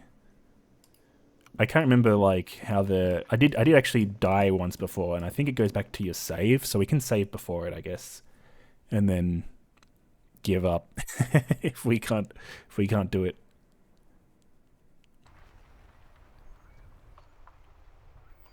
And the only thing about this game that I'm not liking is the load times are really long, and this is on SSD as well. If I didn't have this on SSD, it'd be like even worse. Man, why is Kuno still out here at fucking midnight? Wait, where did we put the body? Oh, that's right. We put the body in the fucking, in the basement here. We put it in the, yeah. Wait, did we do that just to get the boot off the body? Or was that for other reasons as well? I think we wanted to do some other autopsy on it or something. Alright, I'm gonna quick save. The bear's eyes are still glowing red. It's guarding over the freezing corpse hidden inside its belly. Try to remove the dead man's boots. The body is reluctant to let go of the boots, as though it were its last bit of dignity. Whatever you're planning to do, you need to do it before you catch pneumonia in the cold draft coming from deep inside the fridge. Pull on the right boot. It's not completely useless. You're able to reveal a little more of the putrid polymer sock beneath the boot. Pull on the left boot. It feels like the leg is going to come off along with the boot, but you're able to get the boot to move a centimeter or two. See? The corpse doesn't care if you try to take his boots. He doesn't need them. He's probably glad to get rid of them. Adjust his seating position first. He's too heavy to move by yourself. A great mass of dead muscles, with hoarfrost covering his milky eyes. Try to twist off the boots one by one. This is the right method. Oh, it takes nice. some time, but eventually the boots come off, with nasty slices of polymer sock stuck to even bigger pieces of skin and rotting flesh. Yeah. Take stock of that Not damage. good. Let's pin this on the bear. The ice bear tore up his legs with its claws. As for the boots, you can't possibly do anything with them until you've cleaned and disinfected them thoroughly. Yes, these absolutely need to be washed before. The stink is incredible. Didn't the Whirling have a kitchen? Are we just gonna use we're gonna use the Whirling's kitchen to wash the rotten flesh? They like cook stuff in there. Why can't I use my sink in my room or something? Wait, so I'm just holding on to these. I'm just like carrying around these armored boots with like rotting flesh inside them. And apparently it smells really bad. Let's have a look actually. Let's have a look. Items. Here they are. Don't smell these boots. Better yet, don't even think about them. Unless it's to think of how you're going to get them clean, that is. For now, they're unsellable, unwearable, and just downright disgusting. Alright, let's head back in. We need to go to sleep anyway. But I guess we can try and sneak into the kitchen. And end up, like, poisoning everyone who eats anything from the kitchen. Is that a good idea?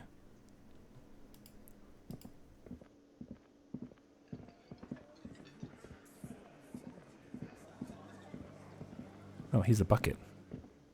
This industrial gas-powered stove has been used to prepare food for many hungry hostel guests. There are several pots and pans on hand. Check out the cookware. A commercial pot draws your attention. It's very large, gigantic even.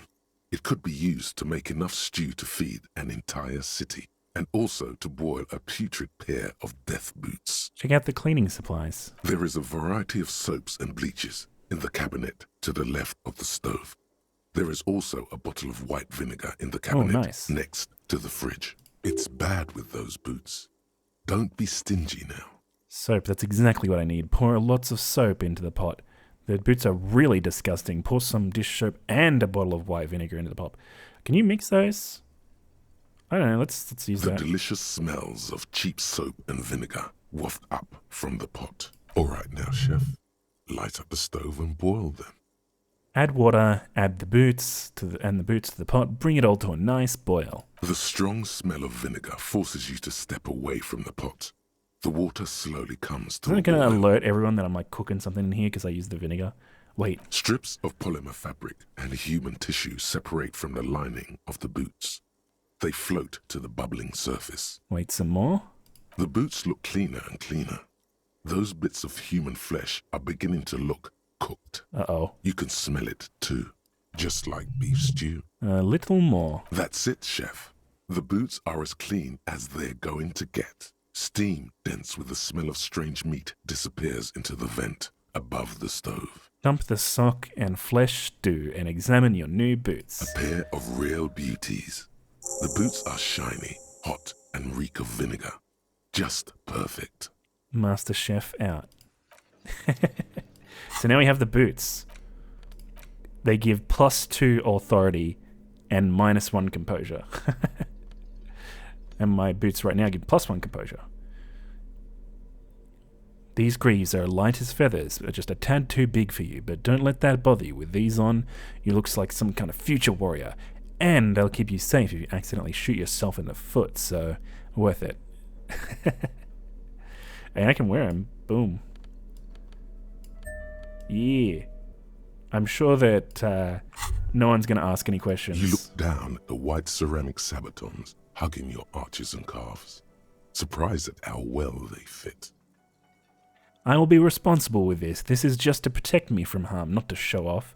Decked out in future armor like a cop ought to be. The hardened vitreous enamel, at once sleek and light, adds a glow to your cheeks and a spring to your step. Just imagine what a full suit of this stuff could do for you. Let's see. Yeah, I want the full suit. This gear could line my pockets with some cash. I could probably sell it to some other cops. This is the long sought after enemy technology. I can't just enjoy it, I must study it, yeah. Remember, the vitreous enamel material acts as a kinetic redistributor. It's meant to stop bullets. Wear it. Observe its properties.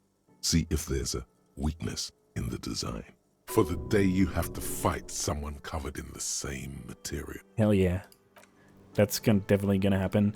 But hey, I got another thought, which is to think about this armor. It really hurts to punch this armor. A sword wouldn't even leave a scratch. A bullet would bounce right off. Still, there must be a flaw in it that would allow you to stand your ground against this dangerous enemy technology. You just have to figure out what it is, possibly by beating yourself while wearing it. Shooting yourself? Let's see. Do we have enough points for a thought anyway? Oh, we do. I want to think the armor thought. Hell yeah. Alright, let's get going. I think that's pretty much all we needed to do. Yeah. I think this is all we needed to do with, for now, with Kim away. We managed to get the boots. I'm sure Kim won't be suspicious at all that we're now wearing the armor boots when we show up tomorrow. Alright. Time to sleep. And this is the second day we've gone without doing any drugs or anything, so I kind of wonder if we're going to get really fucked up. How would anyone ever sleep on this? The bed is still cold from the broken window, and not too inviting, but it's yours. You've earned it. Go to sleep. More like, go to sleep. I don't think he's going to get much sleep. The bed is still cold from the wind blowing in from the broken window. The mattress creaks as you close your eyes and try your hardest to fall asleep. Here we are again, my broken bud. The waves are coming, carrying you away. But you can't go. No, you have to stay. Always half aware of yourself. You're not cooperating, brother man. Why? It's your disgusting body. Even through your sleep you feel a vague discomfort suffusing it. Your belly and your sides are unpleasantly tender. You wish you could curl up into a fetal ball of safety. But you cannot, because of the pain. That pain in your right side is your enlarged liver, by the way. As for your kidneys, you've really been compounding the damage lately. Every cell in your body is moaning in agony, asking, what did we ever do to you? I'm sorry, cells, it's all me, it's my fault. It's all the system's fault. The system failed me. This body is worthless anyway. No one does anything nice to it. Yes, your body is a system, and it's failing you because you're failing it. These are my just desserts. I will endure this pain with dignity. No, please, where is that blessed nothingness, that sweet oblivion? I am an artist, and liver damage is my art. I think I need medical attention. Oh, yes. They'll check you out, give you some pills, make it all okay. The Wonder Makers. Don't be stupid, Harry. It's not happening. They don't make new kidneys and livers in hospital. All you've got to do is pray to God it passes and stare at the flickering darkness. You're just stuck here, in the half-world. Could try looking at other people, really looking. But why would you want to start doing that? Just get me out of here then. Back to the other place. I will. I'm looking at people all the time. I like them. Human beings will always betray you. I will. I'm looking at people all the time. I like them. Sure you do. They're all so friendly, aren't they? Some of them are. Some of them are nice. Others are scared. At least they're interesting. Each one has a process just like yours, running in the space between their ears, full of secrets. What do you think you're doing right now? Coming to some greater awareness? Look at all these lights, blinking in and out of existence. Thoughts! You're just pretending that you're asleep, even to yourself, while the world goes on without you. Let it. Let it. But it never seems to let you go, does it? Time to rise and wipe that shining sweat off as best you can. Gather your bearings. Rock and roll. Seems like that wasn't as bad as the first day. That wasn't as bad as the first day of sleep. So maybe we'll feel okay. Who knows? Probably should fix that bed and that window though. It's raining. Or is that just having a shower or something? Alright.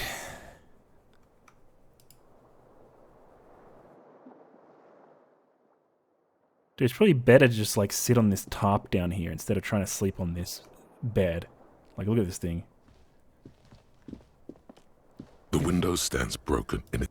Can't fix it. Alright, let's have a look in the mirror. A mirror hangs on the bathroom wall. It's barely covered in steam anymore. Encyclopedia. It's your face in the mirror, adorned with the expression. Dig deep into your mind to locate the source of the expression. Let's see if I've got anything that levels up encyclopedia before I try this test.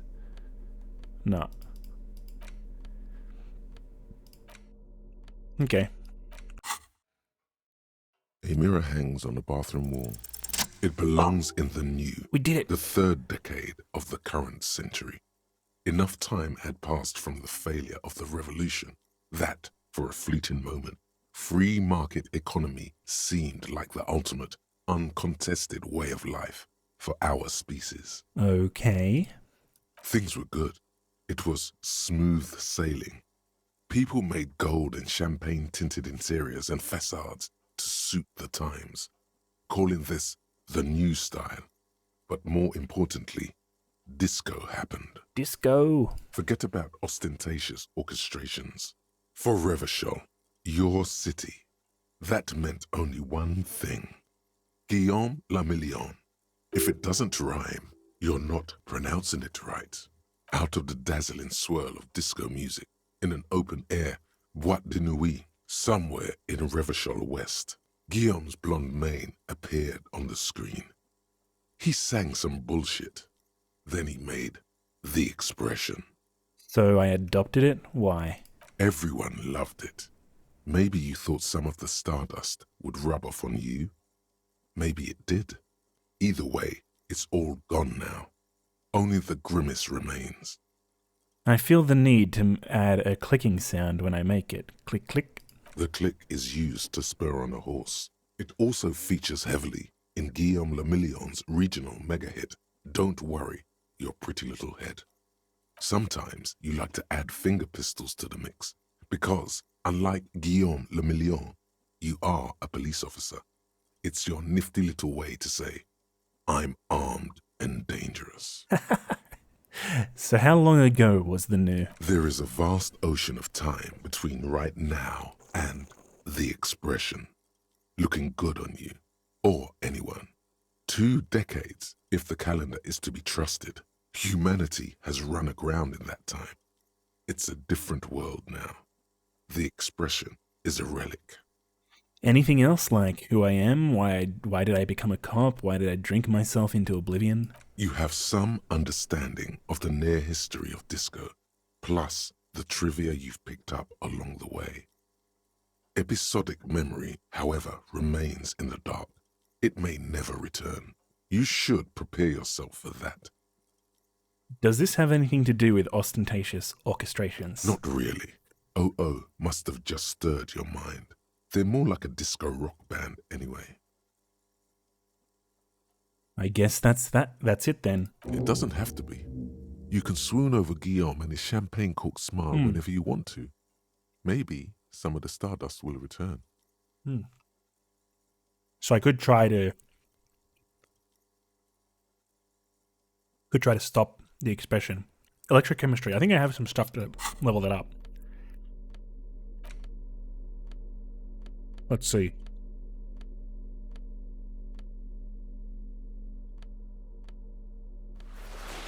Oh, they said electrochemistry anyway. Okay. Oh wait, here we go, gloves. There we go, we got a +1. A mirror hangs on it's the bathroom still wall. 17%. It's barely covered in steam anymore. It's your 17% face in the chance. mirror, adorned with the expression. Alright, let's give it a go. Can we do it? Still not happening. It won't come off that easy. Let the mirror be for now.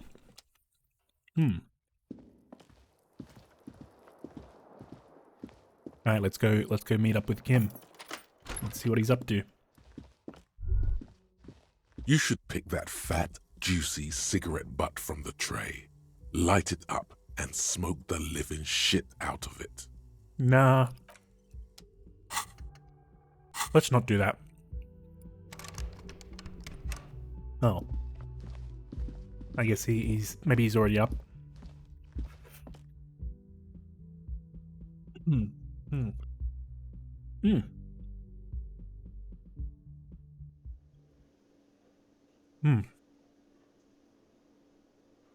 Just snacking on these little pastry things.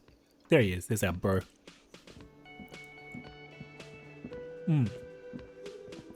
Yes?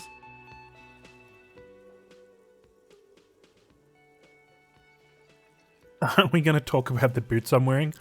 Should I just, like, not bring that up? Hydrate, sure thing.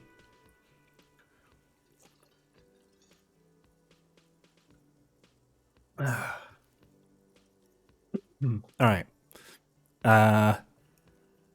Nothing.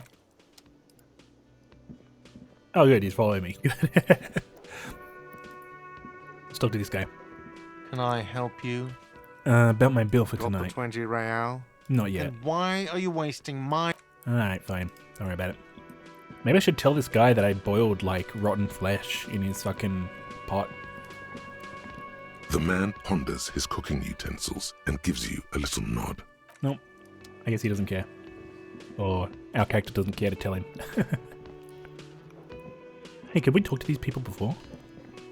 You look like shit. Hey, Gustav, welcome to the stream. Ah, yes, another adventure with our insane alcoholic couple with voices in their head. Yep. Your ruffled face reflects in the man's sunglasses. And I don't mean that as a metaphor. You look like shit, asshole. I don't look like shit. Excuse me. I know, it's intentional. The last couple of days have been rough. Looks don't matter, it's on the inside that counts. I know, it's intentional. Like undercover? The woman in the RCM uniform interjects. Well, as far as disguises go, this is one of the best I've seen. I mean, I could swear you're an actual bum. Oh, come on, Jean. It looks like it's been a rough week on him. It's not just this week. What do you want? There's something about this guy that matches with a face in your head. A similar but different face. Similar but different. He might be wearing a disguise. Cool shades. Are you wearing a disguise? Yes, it's a hobby of mine. As if It's a waiting hobby for of some his. kind of reaction or response. Something to click. It's not happening though. He might be Who a is guy. this guy? Yeah, he might be a guy. Him, who is this guy? Wait, there's something strange about this guy. Figure it out. Let's try it.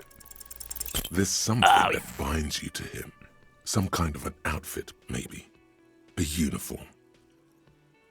A firefighter's uniform, an animal control uniform, a nurse's uniform. I understand the uniform is metaphorical, but I am actually seeing the working class, right?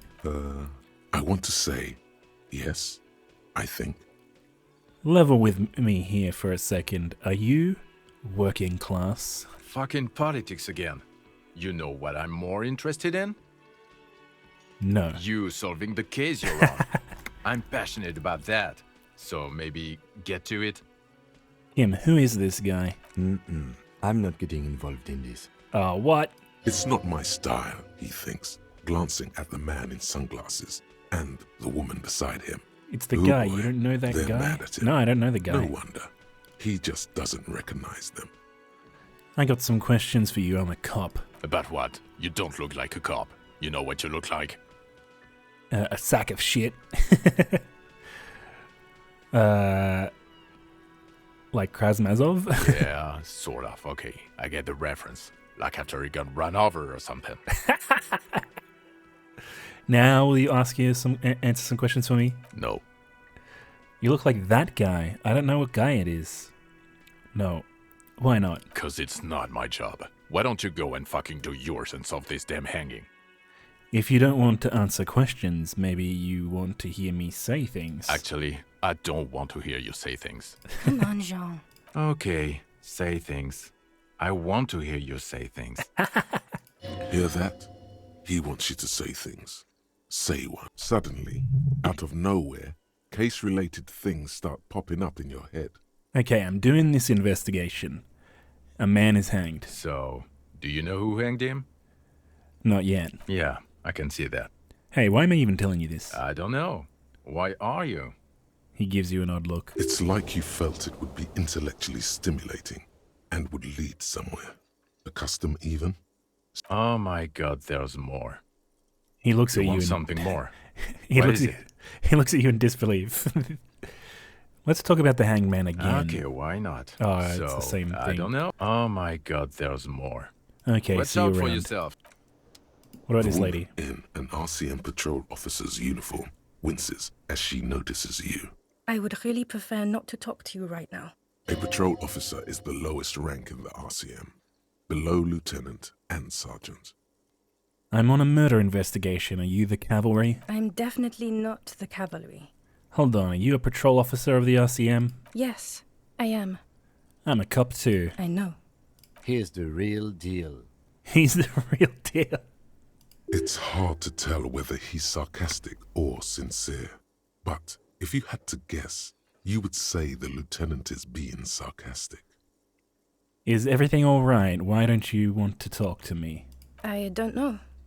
I mean, why would I want to talk to you? It's cool to see another cop. I thought Kim and I were the only ones. God, I don't know why. I'm just trying to do my best. I'm a deeply flawed individual, but I bring joy to the world. Let's just do this by the book, okay? Why? I bring the end of... I bring word of the end to come. Have I wronged you? I've done that to a lot of people. No, you haven't wronged me. It's okay. Okay, fine. Let's talk. What did you want? What does one talk about with a fellow officer? So, what precinct are you from? What precinct? Am I from? God, he doesn't know. Fucking deranged lunatic. The sunglasses wearing man pushes through his teeth. You're getting an intellectually unsatisfying vibe from this conversation. Maybe you're doing something wrong. Are you, by any chance, lean in real close, working class? Are you with him? Point to the man with the sunglasses. Of course I'm with him. Why do you ask? You look cute together. And you look like you don't bathe, on principle. Hey, Sonny, welcome to the stream. Good to have you here. Please, let's not turn this into another exchange, okay? Are you, by any chance, working class? Well, raising 2 children and half a husband on a patrol officer's wage? Yes, I guess I am working class. I hope you're feeling better. Yeah, I'm feeling alright. It was just, I ate something that disagreed with me the other day. Do you want to rise up and tear down the entire fucking system with me? Cool, give her a little wink. I am too. No. Okay, sort of. But not with you. Like you are now. Don't take this the wrong way. You're the police, right? Cool, so am I. I don't know what to say. Don't say anything, Judith. Wait, is he police? Me? No. I'm just a man with sunglasses. I like wearing sunglasses inside. Sunglasses and a fucking wig. Okay. What are you, the police, doing here? I'm just looking out for... You? No one. I'm just a man with sunglasses. And you are? Horse-faced. Wait, is he talking to her? I just want to do my job, that's all. Okay. I don't... Wait, what happens if I do that again? Don't say anything, Judith. I'm just... You? No one. I'm just a man with sunglasses.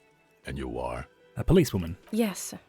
A policewoman who just wants to do her job, that's all. Okay, goodbye. But, like, I think they might be like, keep an eye on us or something. Do these guys want to say anything? I've got nothing to say. Nope. But what we can do is we can lower the bridge now that it's Wednesday. Hopefully. And we get access to a whole new area. Excuse me.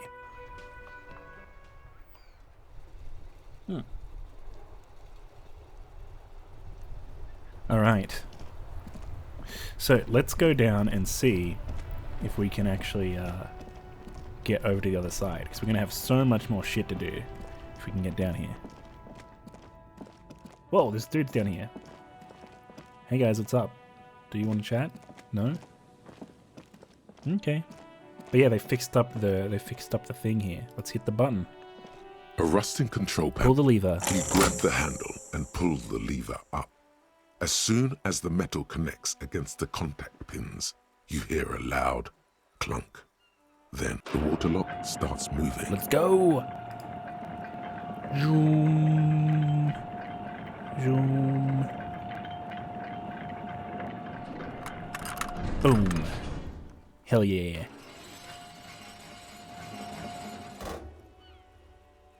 Okay, if we ever need to get to the coast, then this is the way. But please, contain your wanderlust for now. I don't want us to get sidetracked, not with everything that's going on. What do you mean? Focus on one thing, achieve it, then the next, he thinks. That's the task chain. I mean, I've got shit to do over there. I mean, what have I got? Okay, let's see. So, Monday. I mean, potentially we could find out who the caller is over there.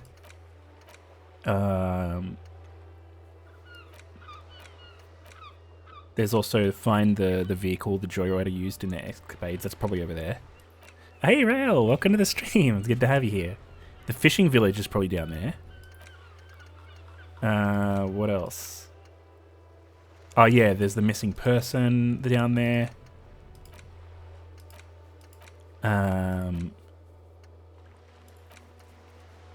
Oh, you know what? Let's go let Everett... Okay, let's let Everett know that we unlocked the door of that random person and, like, menaced them. Man, how do I get this guy to fucking run? Go. Is it just, like, double-clicking? Makes him run? If I just spam click, I can force this guy to run. Let's go. Speedrun tech. Alright, let's head up. Let me up. Is this the Renee guy? Hola, Wandering Man. Oh no, it's a different guy. Wait, what did he have to talk Wandering about? Man. That weasel I visited. Turns out he has one hell of a colonial mug collection. Yeah, the janitor who gave me the key to his apartment said the guy's a bit of an asshole. Yes, his mug collection certainly represented antiquated social values. See how we're all busy concentrating on the racist mugs. That's what the ruling class wants. The man with such a funny mug collection can't be that bad. Jeez. All I'm saying is he had a lot of mugs. Yeah, it would be really bad if we got into an argument about him. Waste of a good noon. Or afternoon. Or night. Anyway, thanks for helping out, friend. Good talking to you. Gotta run. Let's go. Let's go meet with the union boss. At least he should give us our next lead, I guess, because we did the thing for him.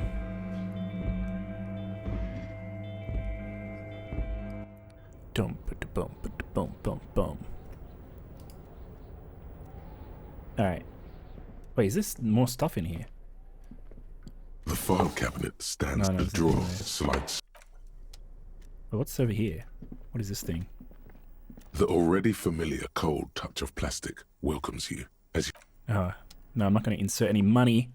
I need to make another $20 today, or I can't afford the room. Ah, Ori! Thank you so much for the raid. Thank you so much. What were you up to? Let's have a look. Are you playing... Oh, Final Fantasy VIII. Nice. Yeah. Oh, yeah, I think you were playing that before, weren't you? Oh, Lightspeed. Thank you so much for the follow. I appreciate it. Hey. Yeah, nice. We're just playing some Disco Elysium here. So this is a game that I started before my internet was having problems, and we're only sort of just getting back to it now. But we're making some good progress finally. We will bonk gently. Hey, you can bonk hard for all you want. Bonk however you want. T the Tuny, thank you so much for the follow. I appreciate it. Yeah. I hope you had fun with the game.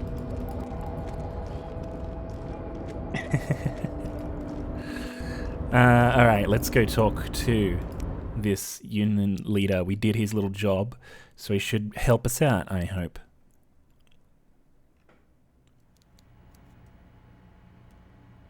Yeah, we got all the cool people here. Bonk hard, hell yeah. Let's see what he wants. Mr. Dubois, a pleasure as always. You don't have to sit down this time, since you've already sat on that chair. What? Okay. I open the door, you ask me. Can we discuss the murder now? Aren't you going to ask me how I got in? Oh, we already did this. Look, I'm looking into your shady brew. What's in the container that's outside your office? Oh, yeah, I'm very glad to hear that, Harry. Excuse me. One question. You didn't actually happen to stumble in and see what's inside the apartment, did you? He's trying to figure out if you're lying. I did go inside. Weasel had a flag of the old Revachol on his wall. Exactly the kind of fascist memorabilia I was expecting. Weasel probably prays to it every night for the downfall of the Union. He was testing you, and you succeeded. Hell yeah. Nice that you don't have internet problems anymore so you can see your cute face. Oh, thanks. I appreciate it. But actually, I kind of do have internet problems still. It's just I found a way around it. I have to use a VPN to stream, and then it works. But the VPN means that my chat keeps disconnecting, so I have my phone to read the chat, and I don't have chat on stream because it keeps disconnecting, so it's sort of a workaround. I still gotta get my ISP to fix itself, but, you know, at least I can stream. Now let's get down to brass tacks. It's time for men like me and you to figure out who's killed who and why. Real police work is gonna start happening now. I promise you, Harry, this is gonna be good. There was a collection of colonial mugs there. I found a similar mug in the trash with the hangman's clothes. Racist mugs in the trash and in the apartment? You guys are just light years ahead of me. I have so much confidence in the ability of your organization. I'm relieved you're doing this and leaving me to do what I do best. Helping people. With the power of politics. Yes, yes. Do you think this weasel is somehow connected to the murder? Oh, no, no, no, no. I don't cross paths like that. All I want is for you to succeed in your investigation. I would never complicate things for you. Oddly, it seems to be true. But this weasel might have cleaned up after the killers. Believe me, Harry, he's a nobody. Just your basement variety nobody. Can't imagine him being connected to a high-caliber case like this. But he does live nearby. Maybe it's a pedantic weasel. Fascists are known to be neat freaks. I feel like a real detective right now, Harry. Am I getting this right? He imitates bashing something with an imaginary baton. I played a lot of this kind of RPGs. They can get pretty long, but they're really cool. Yeah, I mean, this one is like straight up just like a dialogue game, really, for the most part. Great technique. You'd make a great sergeant. Would he? I'm not so sure about it. Oh, you're too kind, Harry. Way too kind. I know I'm not a real police officer. You are. I've heard about a connection between the lynching and the strike. I'd like to hear what you know about it. By now, I'm sure you've figured out who the dead man was working for. The bad guys. Wild Pines. Sent to scare us. Another violent measure of the top hats against us flatcaps. I'm listening. Harry, this strike is the culmination of many, many mistakes made by the Wild Pines group. They tried to shut the strike down by sending in armed mercenaries. You mean our victim? A security contractor? Can you imagine that? Workers standing in peaceful protest, united in the spirit of fellowship, and they send hired killers to mow us down with machine gun fire? I'm talking beasts. Hardened killers from proxy wars in Yisut, Semenine, Saramaritsa, you name it, they've done it. Raping, killing, burning villages, killing little children for the Senorita Pineapple Company, Harry. Everything they did there, they brought over here. They want to turn Reda-Ou into a third world slum. Honestly, the only thing they didn't do is kill the village elephant. Hold on, you have a village elephant? No, Harry, the elephant is metaphorical and so is the village, but the mercs and their brutality are very real. Go on. Now, I haven't personally witnessed the brutalities out there. I have the luxury of staying in my container, you see. If I need to go somewhere, they just move my container. Wait, they moved the container? Yes, I'm an old man, Harry. My legs aren't what they used to be. They lift my office with that big crane. It's actually very fun. You should try it. But enough about me and my fun container. The killers the company hired, I think there were 3 of them. All hardened commando types. So it's probably good idea that we're actually thinking that what's the weakness in the armor thought, because it sounds like there's 2 other dudes out there in fucking full cyber armor. One of them got downright suicidal. Getting drunk, violent, a little rapey. Even their own negotiator couldn't control him. That's your boy, the one who likes hanging out and trees. By negotiator, you mean Joyce? Harry, what you need to realize is, we dock workers are not pushovers. We got grit, Harry. This whole neighborhood does. Push us hard enough and we push back. And when we do, we push to kill. Wait, the whole neighborhood is in on this? Potentially, Harry, potentially. We got arm wrestling champions, rowing club people, ex-coal miners, tough guys, all ready to spring into action for their home base. Who exactly did the pushing? There's a militant wing inside the Union. A group of people whose duties don't involve manual labor, but peacekeeping in the neighborhood, making sure everything runs smoothly. It reminds me a lot of a similar RPG that I completely forget the name of in a cyberpunk setting, RPG, or ARG, I can't remember. You're probably thinking of Torment Numenera, I'm guessing. They're both of these games, but even Torment Numenera has a lot more fighting in it than this does.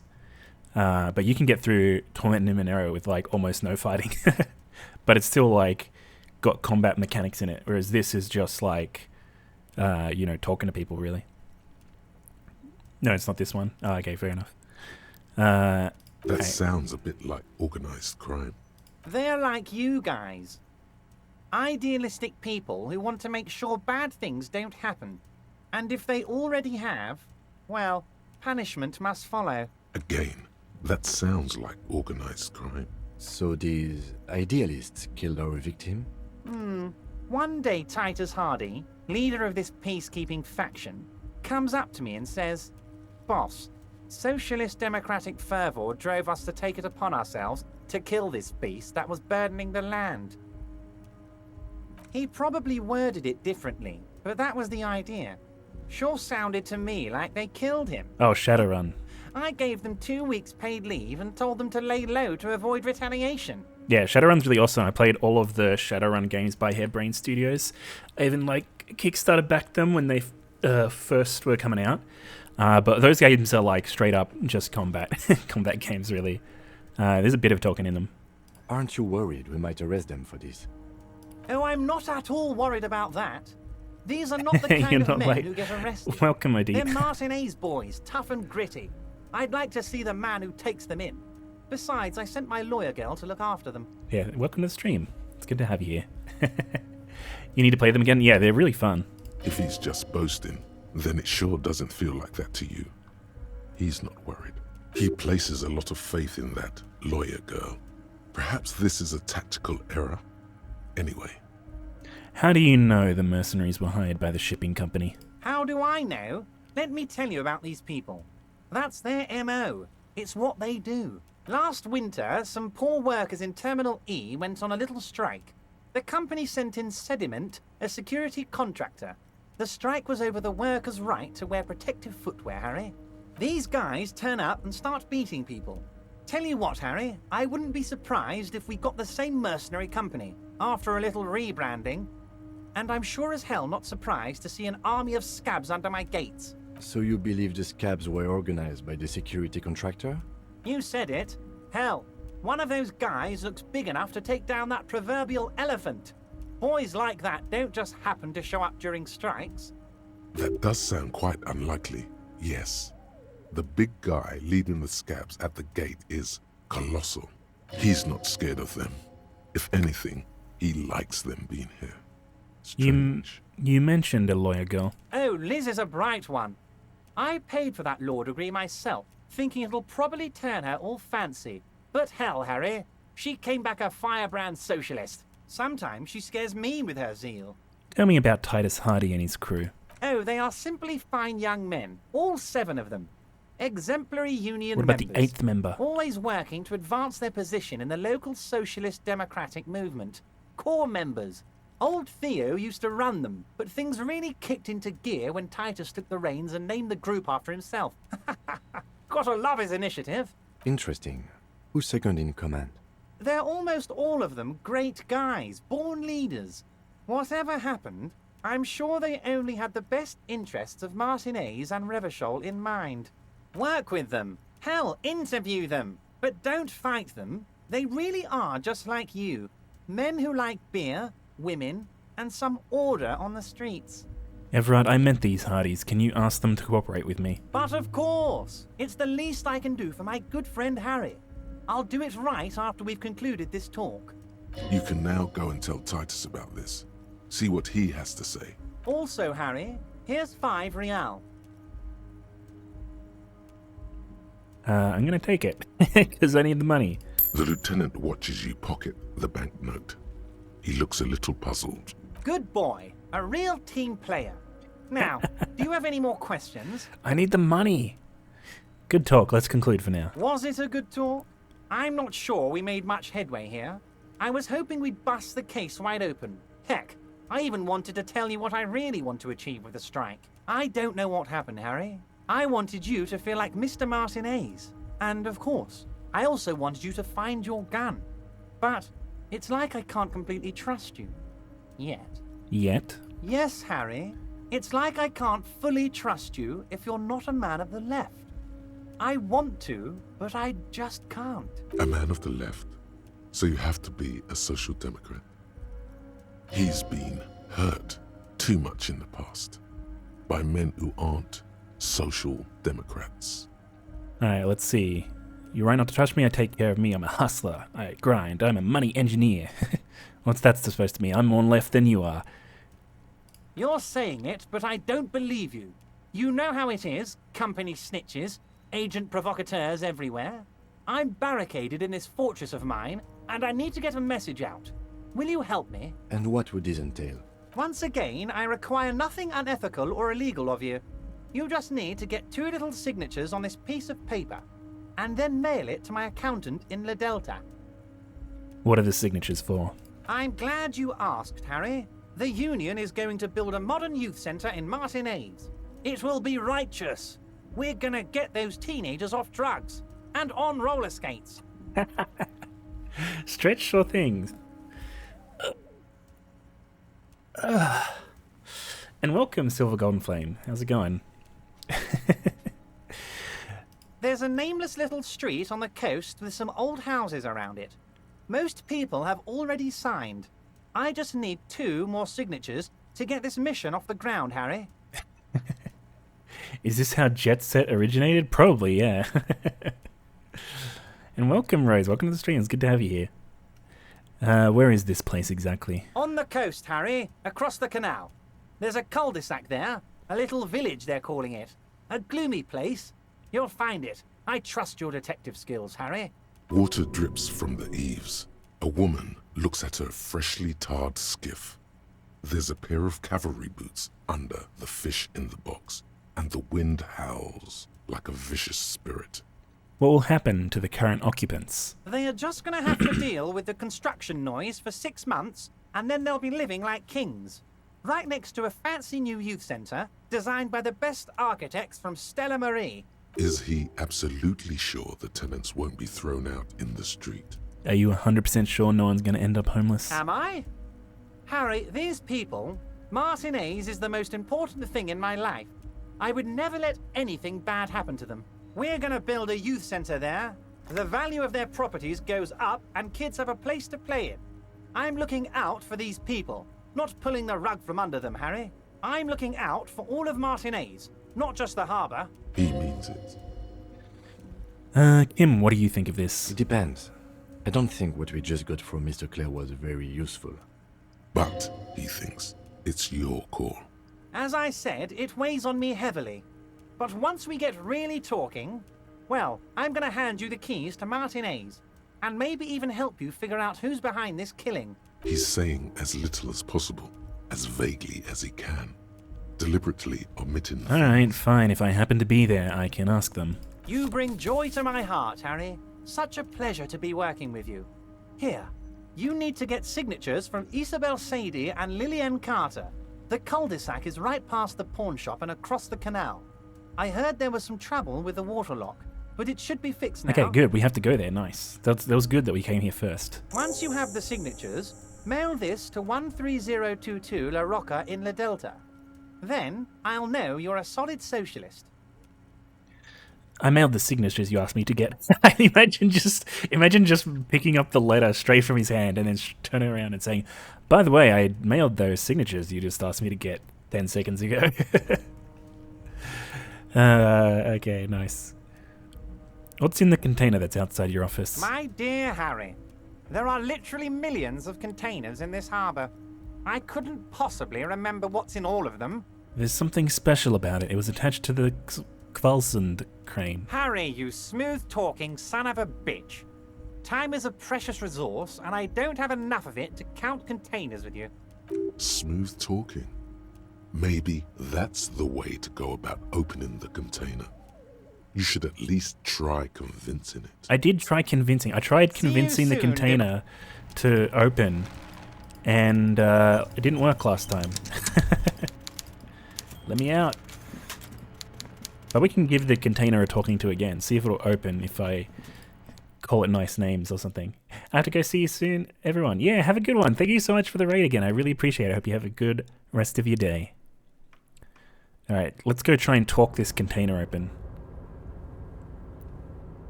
I'm sure it'll work.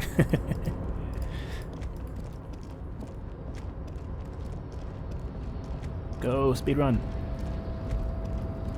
No, here it is. Let's give it a go. You're back before the I cargo can't. container. Its draw has not lessened since you were last here. If anything, it seems to have grown slightly. Okay, well, I guess we can't do that skill check yet. We're gonna have to come back here later.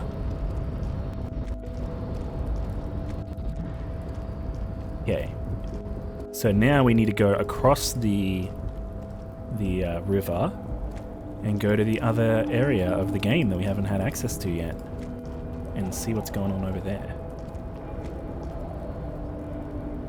Also, I need to see what other tests I have up on this side that I can have a go at before we head over. Loading! Man, the loading boss in this game is the hardest boss. It's the most difficult boss of this game.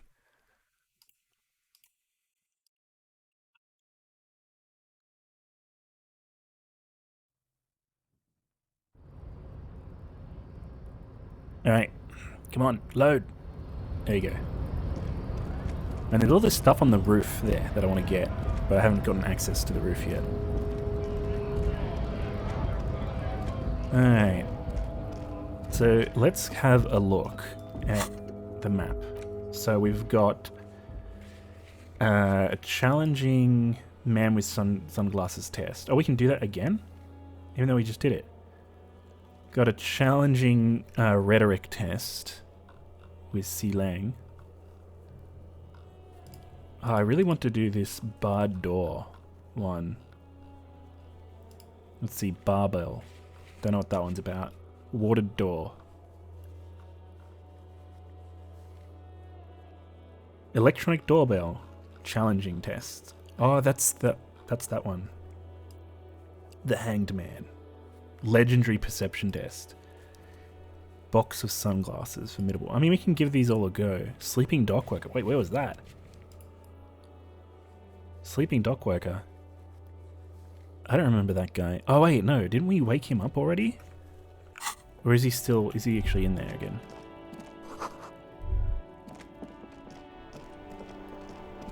I mean, we can go back in and see if he's sleeping. Oh, we need to talk to the Hardy Boys anyway, now that we have talked to Everett. They should be nicer to us. Nicer dudes.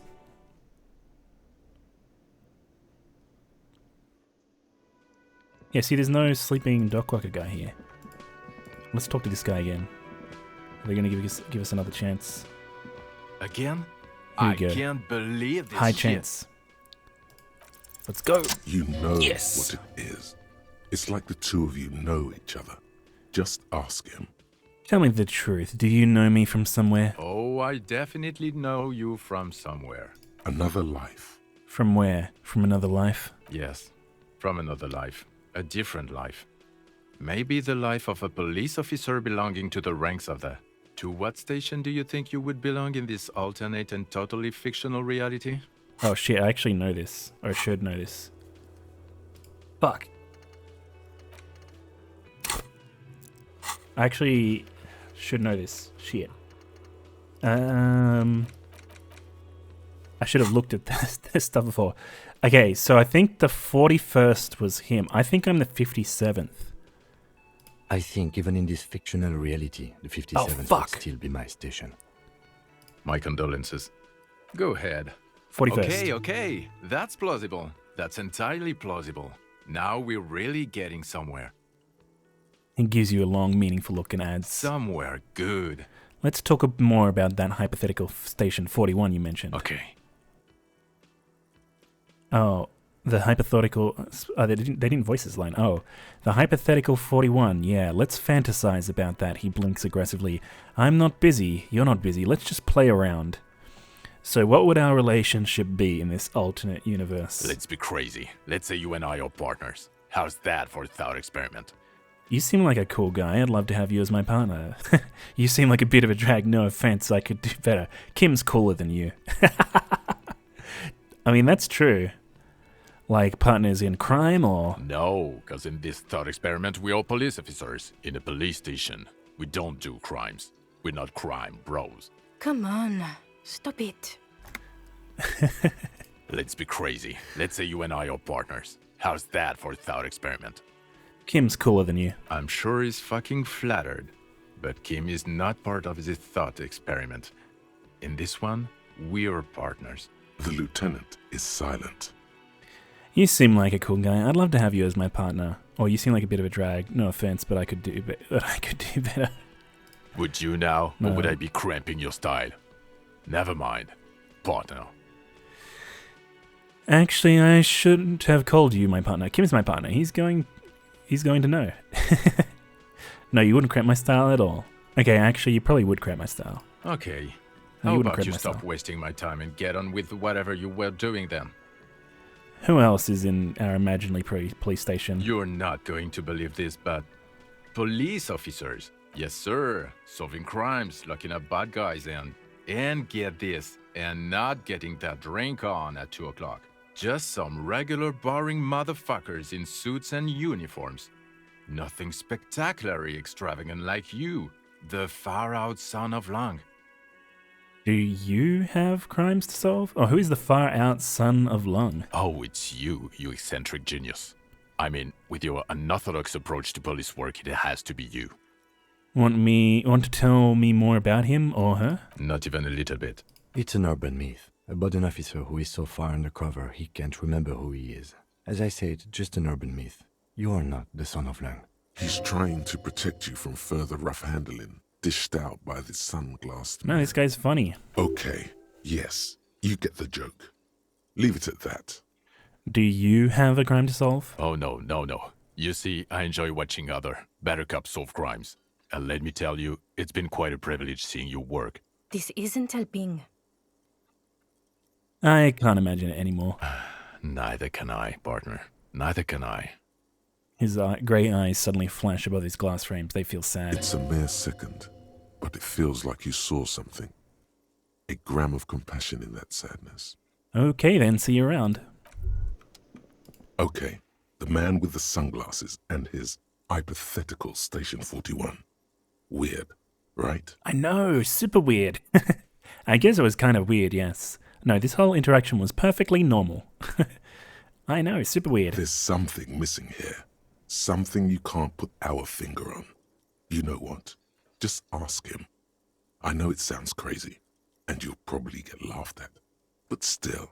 I was just thinking the same thing. I should just ask him if they were thrown on the same station. Yes, just cross it off the list. It's probably not true, though. Again? I can't believe this shit.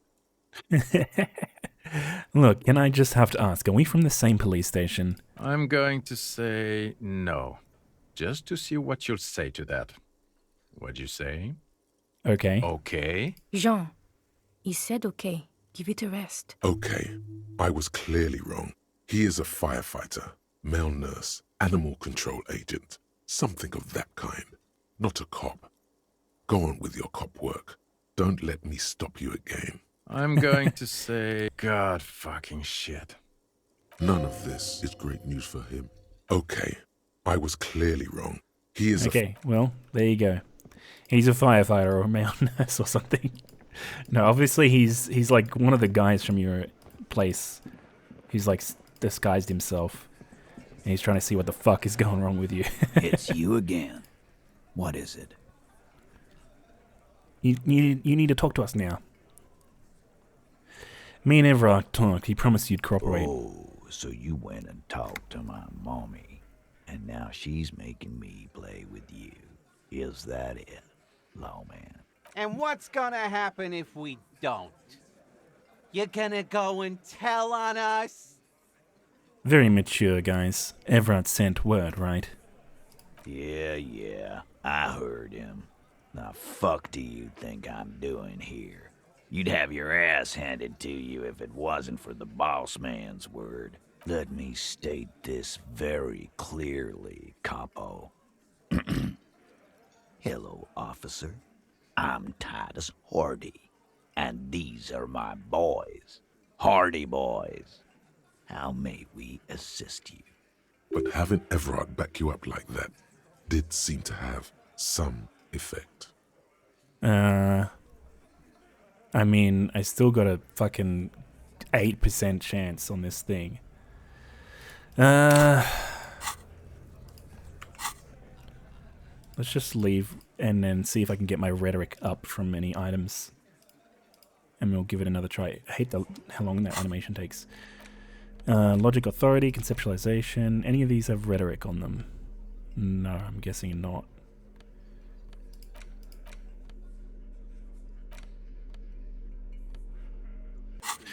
Okay. It's you again. Well, we'll just give it a go. Actually, I'll talk to him about other stuff as well. Even though they're grayed out, I'm guessing... Starting, sitting across. He spent it and we already did this last time. In the far corner. Size. In conclusion. Exact. The fuck is with you again? Good one, Titus. About fucking time. Everyone asked to cooperate gives us a +1 here.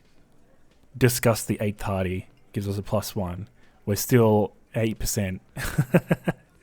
So let's give it a go. I don't know what went wrong the last time. You have so many good ideas here. Make them all see they're puppets on a string. You guys are always telling me they're good and they aren't. I know what's going on here. I've been wrong too. I got this fucking dark shadow over my heart. I'm going to tell you a little story about him here. You guys are always telling me my ideas are good when they aren't. Those are the other guys. My shit is solid gold. You can trust me. Can I? All those ideas looked pretty bad. Okay, but please, I can't afford to fail now. I've come too far. That's right. Titus is ready to break. You've come too far not to trust me now, pussy boy. Pussy boy? What the hell is going on here? That doesn't sound trustworthy at all. Whatever. Just do the fiddle thing, sire. It'll be artistic. And if you've already done it, do it again. I have done it already. I know what's going on here. I've been wrong too. I've got this fucking dark shadow over my heart. What the hell are you talking about? As I awakened into this world, something came with me. An ancient sadness. Oh, that shadow. A man your age. The hangover must be lethal. I never thought I'd say this, but maybe you should cut back on the drink. That is a lie. You should cut forward on the drink. That's enough for the shadow now, officer. Let's do procedural questions, or even, why not take a little breather? These working class oafs don't know how to talk about feelings. You shouldn't have opened up to them. Alright. Let's get out of here. We'll need even more to get them to open up to us. God damn it. What about this girl? I've got nothing to say to you. Nope. Alright, well. Time to go over the river and see what's going on the other side of town. Dum, dum, dum, dum, dum, dum, dum, dum, dum.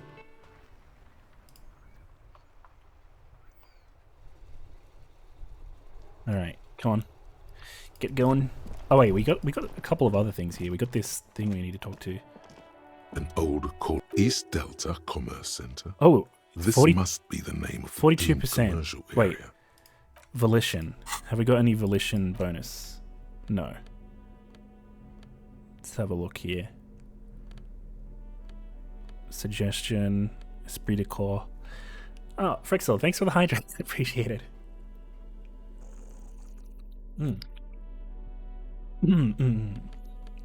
Alright. You know what? We're just going to go for it. 42%, that's not too bad. Commerce Center. No. God damn it. Hold on. The last thing you need in your life is more hysteric emotions. Forget it. Find something else to do. Alright, we'll do something else. Alright, let's head over the river. Actually, there was a test I can do with this seller guy. Maybe I can convince him to sell me something, I don't know.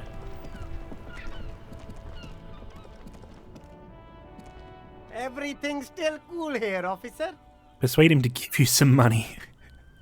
Alright. No need to dress this one up. Just tell him what you want.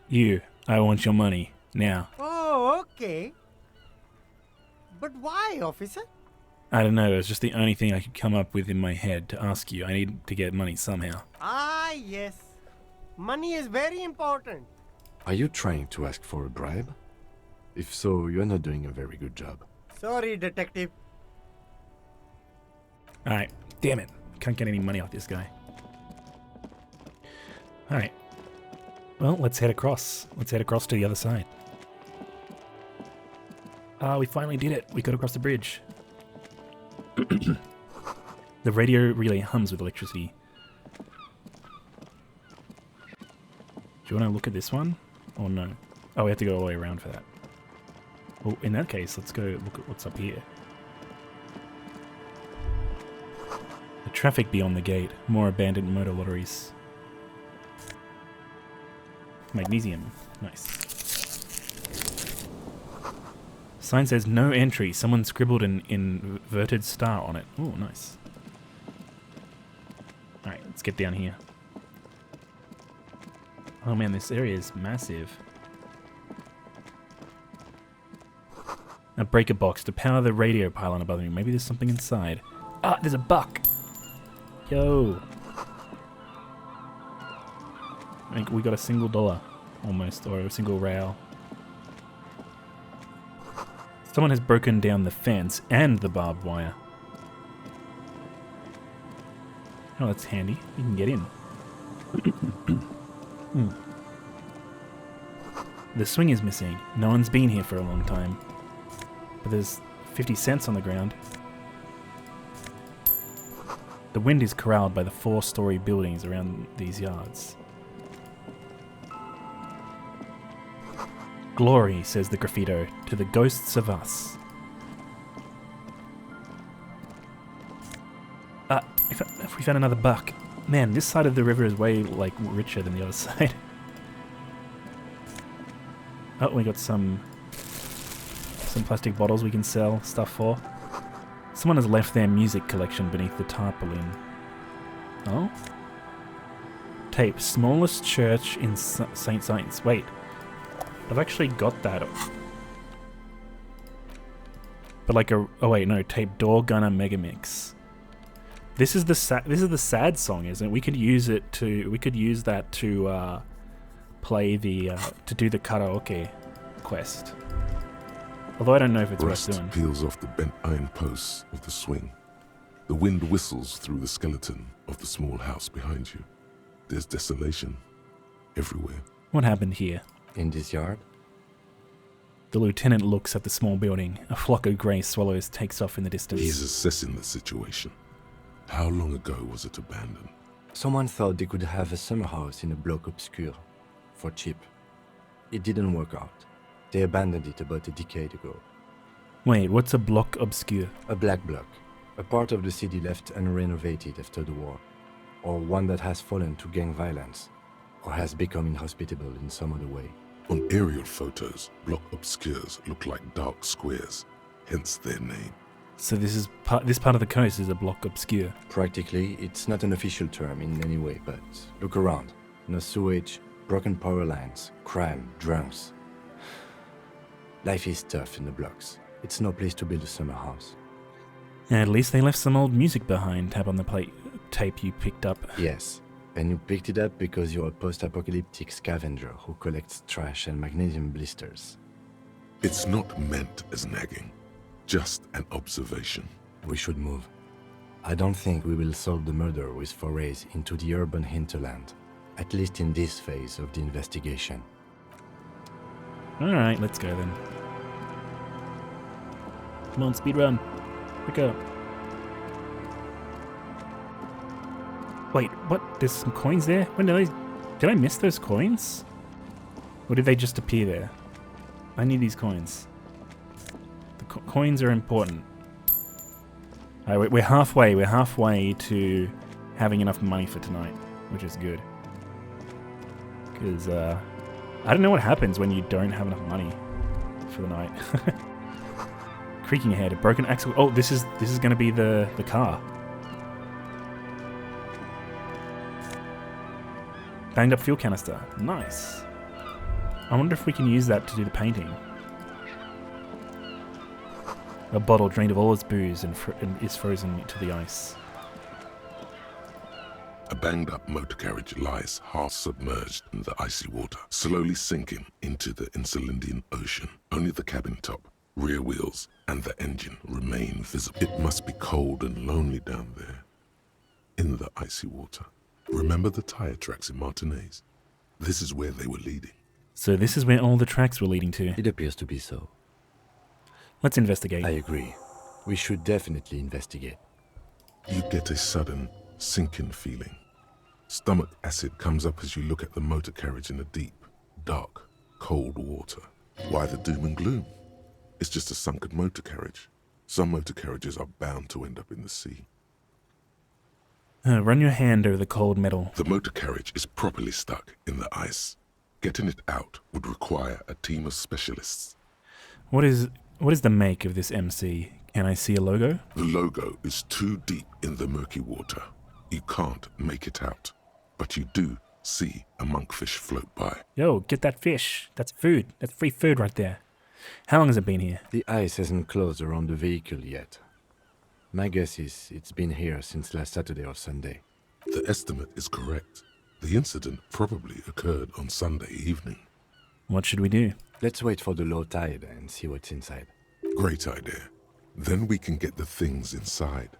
The joyrider must have left something good inside. Guns, papers, maybe a cool jacket. A joyrider jacket. A joyrider jacket. You feel a strange connection to this joyrider. Maybe he's from some kind of joyriders district and likes blue and white racing livery, like a cop would. I'm like 60 or 70% sure that the person who went crazy with this car was probably him. I mean, how did he get here anyway? Like, he must have had a car to get here, right? Or did someone just drop him off? How long will it take for the low tide to come in? I don't know. An hour or two, tops? Sit on a swing and wait for the tide to recede. Do we literally just wait? As you sit down in the old, rusty playground, the world around you becomes very silent. Nothing but the sound of seagulls high above in the sky, echoing like distant laughter. Ice cracks around the blue motor carriage in the sea. Whistle a tune. Why not? Spit flies from your mouth to your moustache. How'd I fuck that up? Your chest, the ground before you. No sound, though. I apparently can't whistle. The lieutenant must think it's rather funny. He smiles and quickly turns away. I'd like to see you try this in this bloody wind. With his lips puckered, the lieutenant lets out a beautiful, melodic trill that puts even the insulindic thrush to shame. You hear the sound echo on the large body of water. Clouds race across the spring sky, and suddenly you just feel better about everything. Okay, that's way better than what you did. The clouds pass in the sky, and the shadow of the swing moves like the hour hand on a timepiece. 30 minutes have passed. Looks like this might take a while.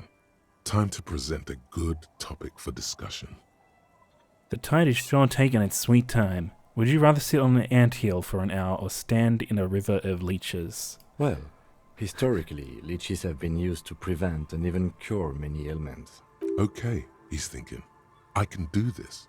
Let's do this. Who'd want to sit on an anthill? There are no therapeutic benefits to, well, napalm ants, for example, are used in some rites of passage rituals. Clouds on the horizon grow darker, and the shadow of the swing set keeps climbing. You hear the distant rumble of the city. 30 minutes pass. If you have to side with either the strikers or the shipping company, who would you choose? Do you think I'll ever find my gun? Man, this is taking a long time. Let's do this. Luckily, I am already a member of an independent organization, and therefore do not have to choose between a rock and a hard place. But if someone puts a gun at your head... Your voice echoes on the water, strange and out of place in the environment. 30 more minutes pass. Can you make out the mark now? Detective, I've been able to make out the mark ever since we arrived. I find it odd that you haven't. It's a Coupri, Model 40. His eyes turn to you. It is a simple and rugged machine, favored by working men, government offices, firefighters, animal control people, you know, those kinds of people. So it could be yours. Is that a number on the side? Yes, 41. What do you think there it is. Either it's our car or it's the guys who just showed up in the whirling. It's as if he knows what it stands for, but wants you to say it. It's pedagogical. Does he know something about that speed racer? 41 is the rank in the underground street racing hierarchy. Small fish, this one. 41, that street racer is quite the ladies' man. This must be Tommy 41, the morning host of FM 41. It looks like the factory made a mistake and accidentally called this one Caprice 41. Stupid factory. I hate guessing. District something, a precinct, something municipal, rub your temples, you're getting a horrible headache. Oh god, no. I'm sorry, Harry. I'm so sorry. 41. Precinct 41. A massive pit opens up in your stomach. Fucking knew it. The most it. terrible feeling comes over you. No. Just nope. Say no to this, Harry. No. Oh my god, it's mine. I drove my car into the sea. Yes, your car is in the sea. Face it, so we can start dealing with this. No, I mean seriously, it's just a coincidence. No, it's the street racer. Oh my god, it's mine. I drove my car I'm into the afraid sea. so, yes. It looks like you started in front of the whirling, jumped over the canal, and then drove your vehicle in the sea right here. Perhaps I was in pursuit of someone. Of course. I don't think so. If anything, you were probably drunk. Probably. Probably. Try definitely. How do we get it out? Detective, we don't. A rescue operation really isn't viable at this point. I can still fix it. That is very unlikely. All the electrics are toast. That goes for the electromagnetic steering and brake systems as well. You'd be lucky to find one undamaged component in there. In a few months, there will be nothing but rust left of this vehicle. It'll be cheaper to buy a new one. Well, not cheaper. This motor carriage costs 40,000 real. But in the long run, it still makes more sense to buy a new machine than try to refurbish this. People are going to be angry at me, aren't they, in Precinct 41? Let's face it, this is a substantial loss to your district's budget. I mean, my station only has 4 other vehicles in addition to my kinema. This was 20% of the station's vehicular budget. They're not going to take me back after this, are they? People are more valuable than machines. Training a police officer is even more costly. The badge, the gun, and now this. The lieutenant adjusts his glasses and doesn't say anything. There is also a 4th thing you've lost. A 4th thing? More precious than the gun, the badge, and the motor carriage combined. Are you just saying his... Lost forever. His honor or whatever? The deepest of seas. So it's just going to be there like that? I'm afraid it will have to be there like that for many years. Look at it. Parts of it might be salvageable, but overall, this machine is a write-off. Well, at least I can see what's in there now. Hopefully the gun and the badge. Oh, wait, no, we know the gun was sold off, but hopefully the badge is in there. Let's go. Fairweather T500. Oh, yes, here we go. Remember that weakness you were looking for in the ceramic armor? Like, maybe it can only stop small, fast projectiles, but a large, slow-moving pry bar would shatter it? Or, if I run an electrical current through it, maybe it will melt. Or, personal favorite, frequency something something radio weapon? None of that would work. You need to shoot the part of the enemy that doesn't have Fairweather T500 on it, because the armor itself is invulnerable. Good news is, so are the armor pieces on you. Oh shit. We got a plus hand IR coordinates against enemies in the armor. Holy shit. I wonder if we're actually going to be fighting people in the armor. Let's unlock another thought. Let's think. Let's see. We got Guillaume Mule. Let's see.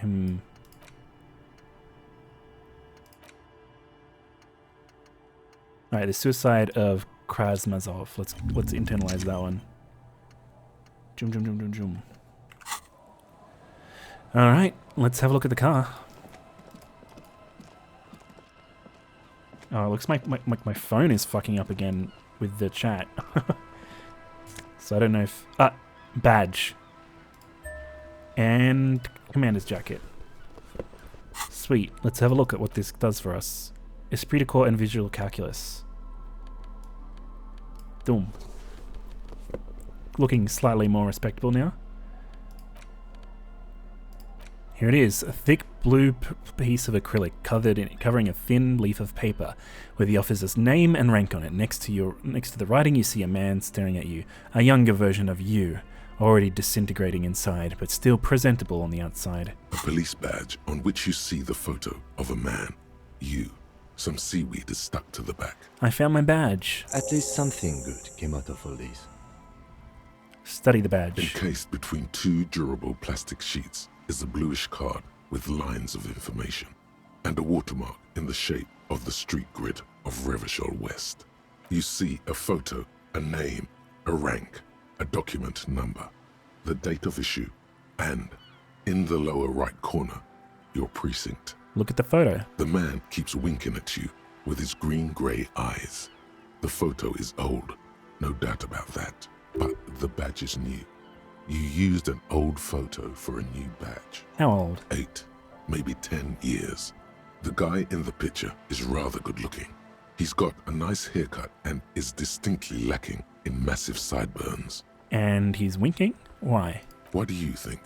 His face is already contorted by the expression, although it looks less grotesque on him than it does on you now. The badge in your hand shines as you rotate it, catching light. You see lines of information on it, and a shining watermark. Name. Harrier. That's long for Harry. So you are Harry. Evrard was half right. Probably not a lot of people know your full name. Whoever told him you're Harry Dubois didn't. I mean, Harrier Dubois is pretty close. Wait, what kind of name is Harrier? It's a wartime name. Revolutionary. The kind mothers give their sons during troubled times. Like Undying or Boxer or Ironhide. A name like armor. But I don't want to be Harrier Dubois. I don't know, Harrier Dubois it is then. Pleased to make your acquaintance, Harrier Dubois. He's not going to call you Harrier. He'll keep calling you officer when he's angry with you, and detective when he's not. The badge in your hands shines as you rotate it, catching light. Alright, rank. Lieutenant W. Freighter. Lieutenant W. Freighter. The lieutenant is a rank above sergeant and below captain. It's the highest rank in the RCM that still does field work. I am a lieutenant. And W. Freighter? The title of Freighter is added to your rank when you decline a promotion to a higher rank. In your case, captain. You have declined twice, thus you're W. Freighter. Declined? There are many reasons one would do this. The rank above you in your precinct's decomptage might be taken, or sometimes promoted officers do not want to replace their superiors, out of respect. And sometimes they just prefer the type of police work available to their current rank, in your case, lieutenant. Heavy-duty case-solving machine. What's a decomptage? Decomptage is the hierarchical system employed by the Reda-Ou citizens' militia. It means counting down to twos. The countdown is modeled after the dual leadership system employed by the left during the revolution, which in turn was developed by last-century experimental psychologists in the University of Königstein. The lowest rank is junior officer, usually teenagers. Then there are the patrol officers, then sergeants, lieutenants, and then a captain. That's basically it, except for a few kinks. What kinks? Kinks like satellite officers and the additional freighter rank I already explained. The long and short of it is, you're his superior. Wait, satellite officers? You are given the title of satellite officer if your partner is quickly promoted through the ranks and you rise with him. You don't seem to be a satellite. So you've been putting up with all my bullshit because I'm your superior? So you've been putting up with me because we're of the same ranks? Thanks for explaining all this. No, I've been putting up with you because despite an unconventional approach, you are doing good police work.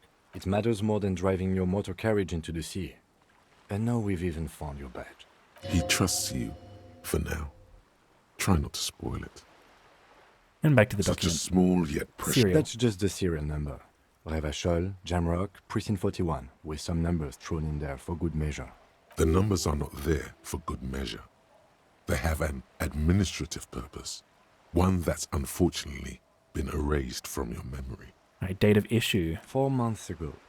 I'm guessing that's when you were promoted to the rank of Lieutenant W. Freighter. A new badge usually comes with a new rank. You seem to have been doing well then. The case created a lot of edge you have to take off. The death march really gets us going. You're pretty sure you weren't doing well, but better? Probably yes. A lot can happen in 4 months, especially in winter. The winters are never easy on you, of that you are sure. Precinct 41. Yes, it's the designation of your precinct. 41, like mine says 57. The 57th is mostly industrial harbor, a lot of asphalt. The 41st is... it's a tough station to work in. You have all of Jamrock to cover. That district should have 3 precincts, but money is what it is. It's no wonder you are like you are, he thinks. But then again, it's a legendary district, and a hell of a station too. It must be an honor and a curse to work with people like Price, McCoy, Berdiaeva. Roberts, Feuerbach, Dimitri. Suddenly, names from your decomptage flash in your forebrain. The badge in your hand shines as you rotate. Alright, well, we figured out who we are. Finally. Does it now say, where is it? Here? Oh, look, there it is. Harrier Dubois. There you go, we've got our name, finally. Alright, cool. Well, let's get going. Don't know why there's circles there. Footprints in the snow, they lead away from the accident.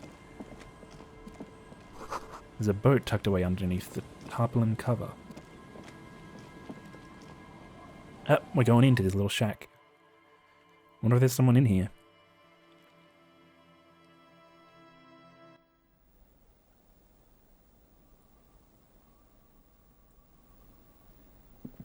Alright. What's this? What is this thing? Postcard. I should probably sell some of these. I don't think I'm going to need them. Oh, wait. There's a ribbon. God damn it. Drama. Gives us drama. Where does this go? Over our necktie, I guess. Inland Empire. You can get +2 on a drama. There you go. We got a nice bow. Got a bow tie. See a dark red chair in the dim light of the room. I guess there's nothing else in there.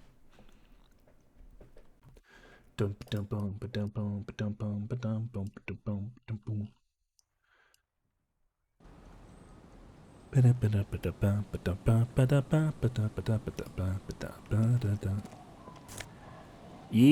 we got a plastic bottle. Great news. The boat is big enough for a grown man like you to fit underneath it in a supine position. Wait, what would I be doing under there? I don't know. Sleeping? What do people do under boats? This is merely a measurement from your visual cortex. Do with it what you want. Great news, I found somewhere new to sleep. Huh? I said, great news, I found somewhere new to sleep. Point at the boat. Under this boat here. It'll be free. Sarcastic self-pity is not what we need at this moment, officer. I understand the situation looks grim, but we must continue with our investigation. Honestly, it looks like it'll be a better sleeping place than his room. You have a home somewhere. All cops do. When this is done, you can return. Well, maybe the boat's better, who knows. Underside of the boat has been recently tarred. Oh, there's a lady here. Let's just go around this red house here. Where does it say? Alias Vouzin. Can we get up there? Oh, we can look in. Through the broken glass, dusty shells, and a forgotten chair. Sounds of life in the north. Washboard scrubs filth from fabric. Cinder blocks charred, a makeshift fire pit with magazines for lighting. The worn and beaten wooden planks of the bench do not look overly comforting. We can sit on benches after we've solved the murder. Let's go. You can revisit the bench if you ever need to pass the time when Lieutenant Kitsuragi is gone. Okay. Right, curtains have been shut. No looking in. Damn, I wanted to spy on them. Ah, there's pants in here. Kingdom of Consciousness. Check it out. These are some wonderfully regular pants. Not too tight, not too loose, moderate in every sense. You'll blend right in at some pleasant dinner party. I like regular, normal things.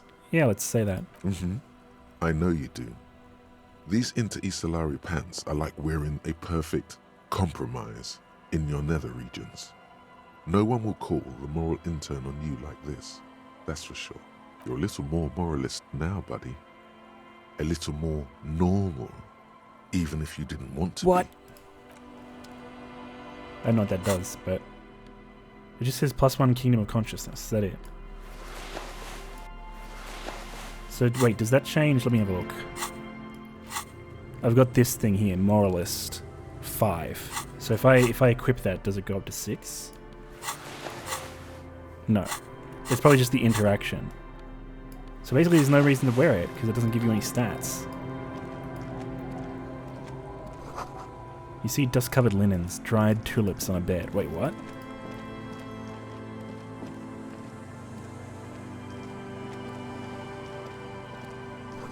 A wetting stone, well worn and covered in rust. Okay. Man, there's a lot of stuff to do over this side. The bushes are too thick and thorny to pass through. Oh, okay, we have to go around.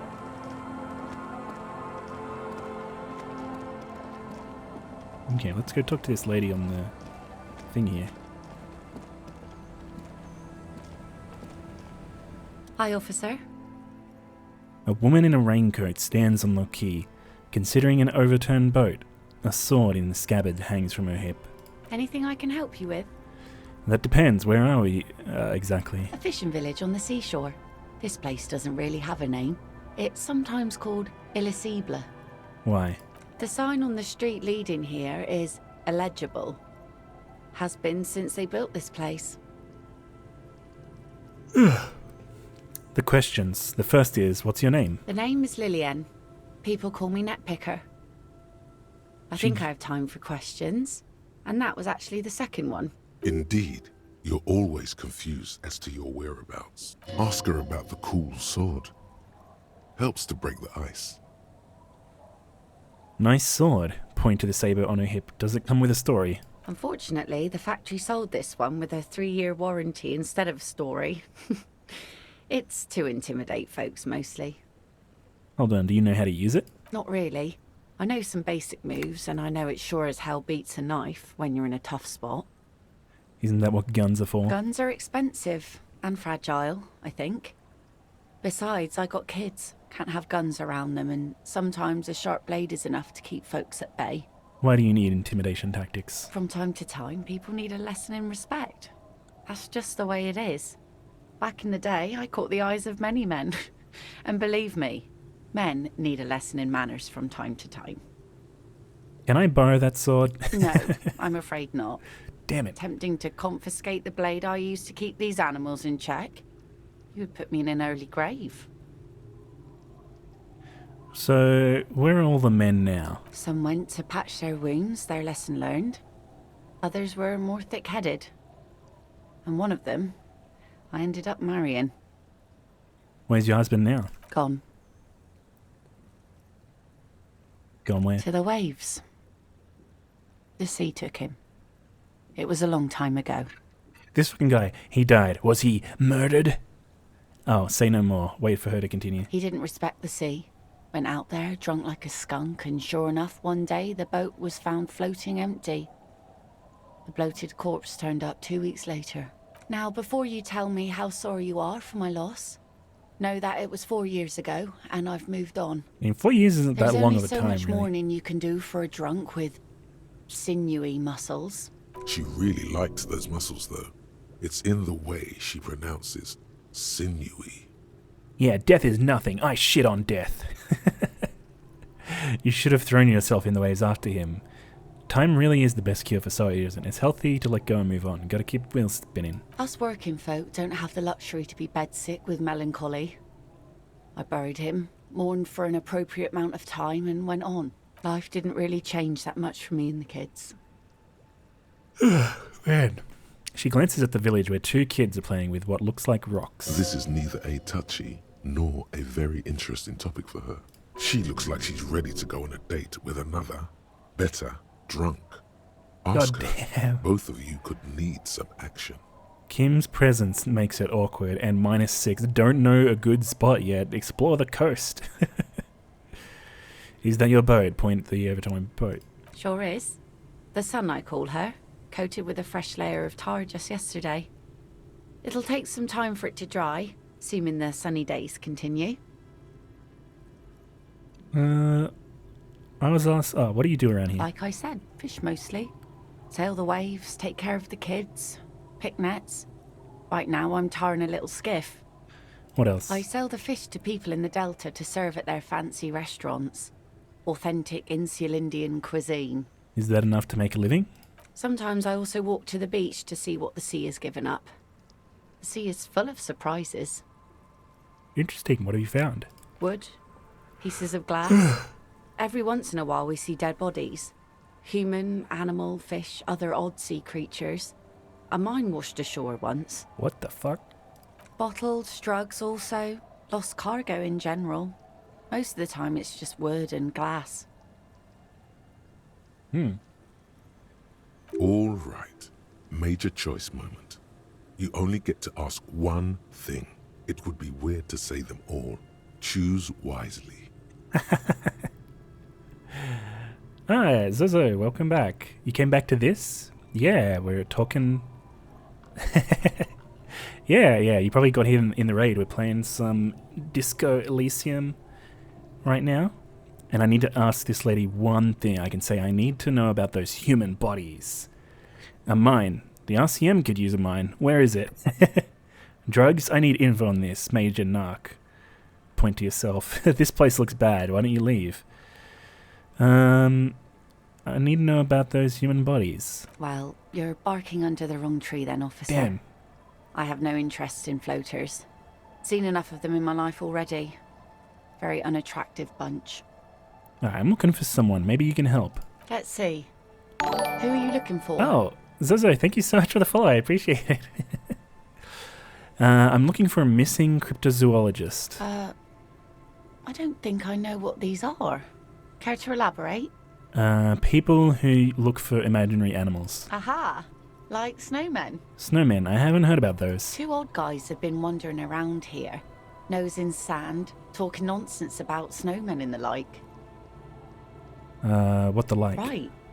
Not only snowmen, also green men, monkey men burning rhinos. You get the picture. Oh, you're getting it. And it is gorgeous. Where did they go? Don't really know.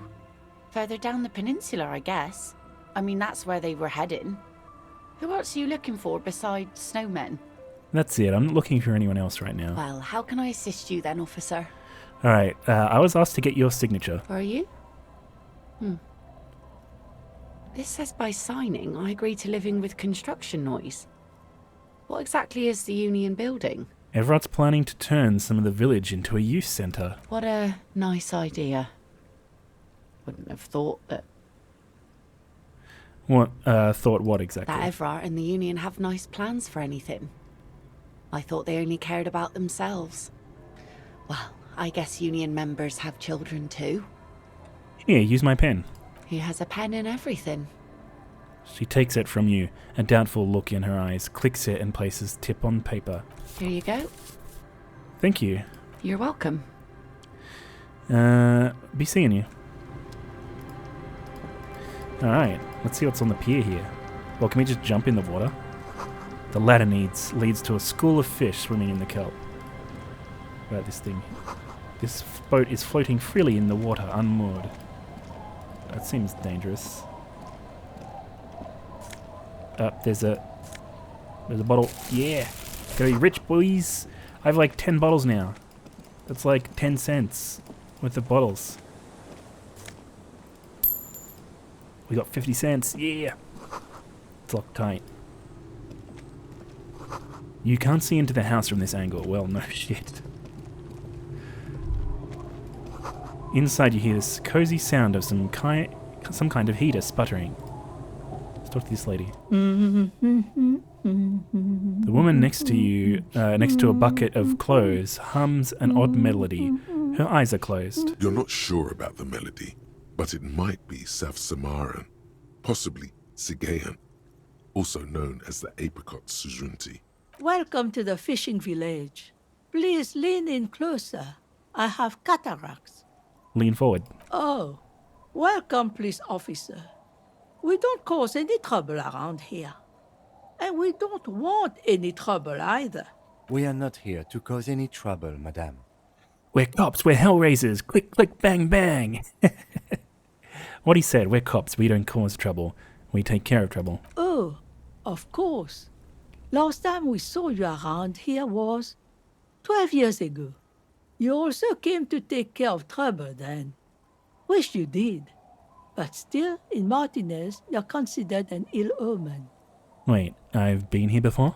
No, not you personally. I meant the RCM. Some of the men got into a fight. One of them killed another. Locked himself in that woodshed over there. She points to the building behind her. He was brooding, needed some help opening the door. You got it open for him and took him to think about what he'd done in a more secluded place, somewhere more quiet. She says it as if he was on some kind of spiritual retreat. What kind of ill omen are we talking about? Oh, the usual. Dark tidings.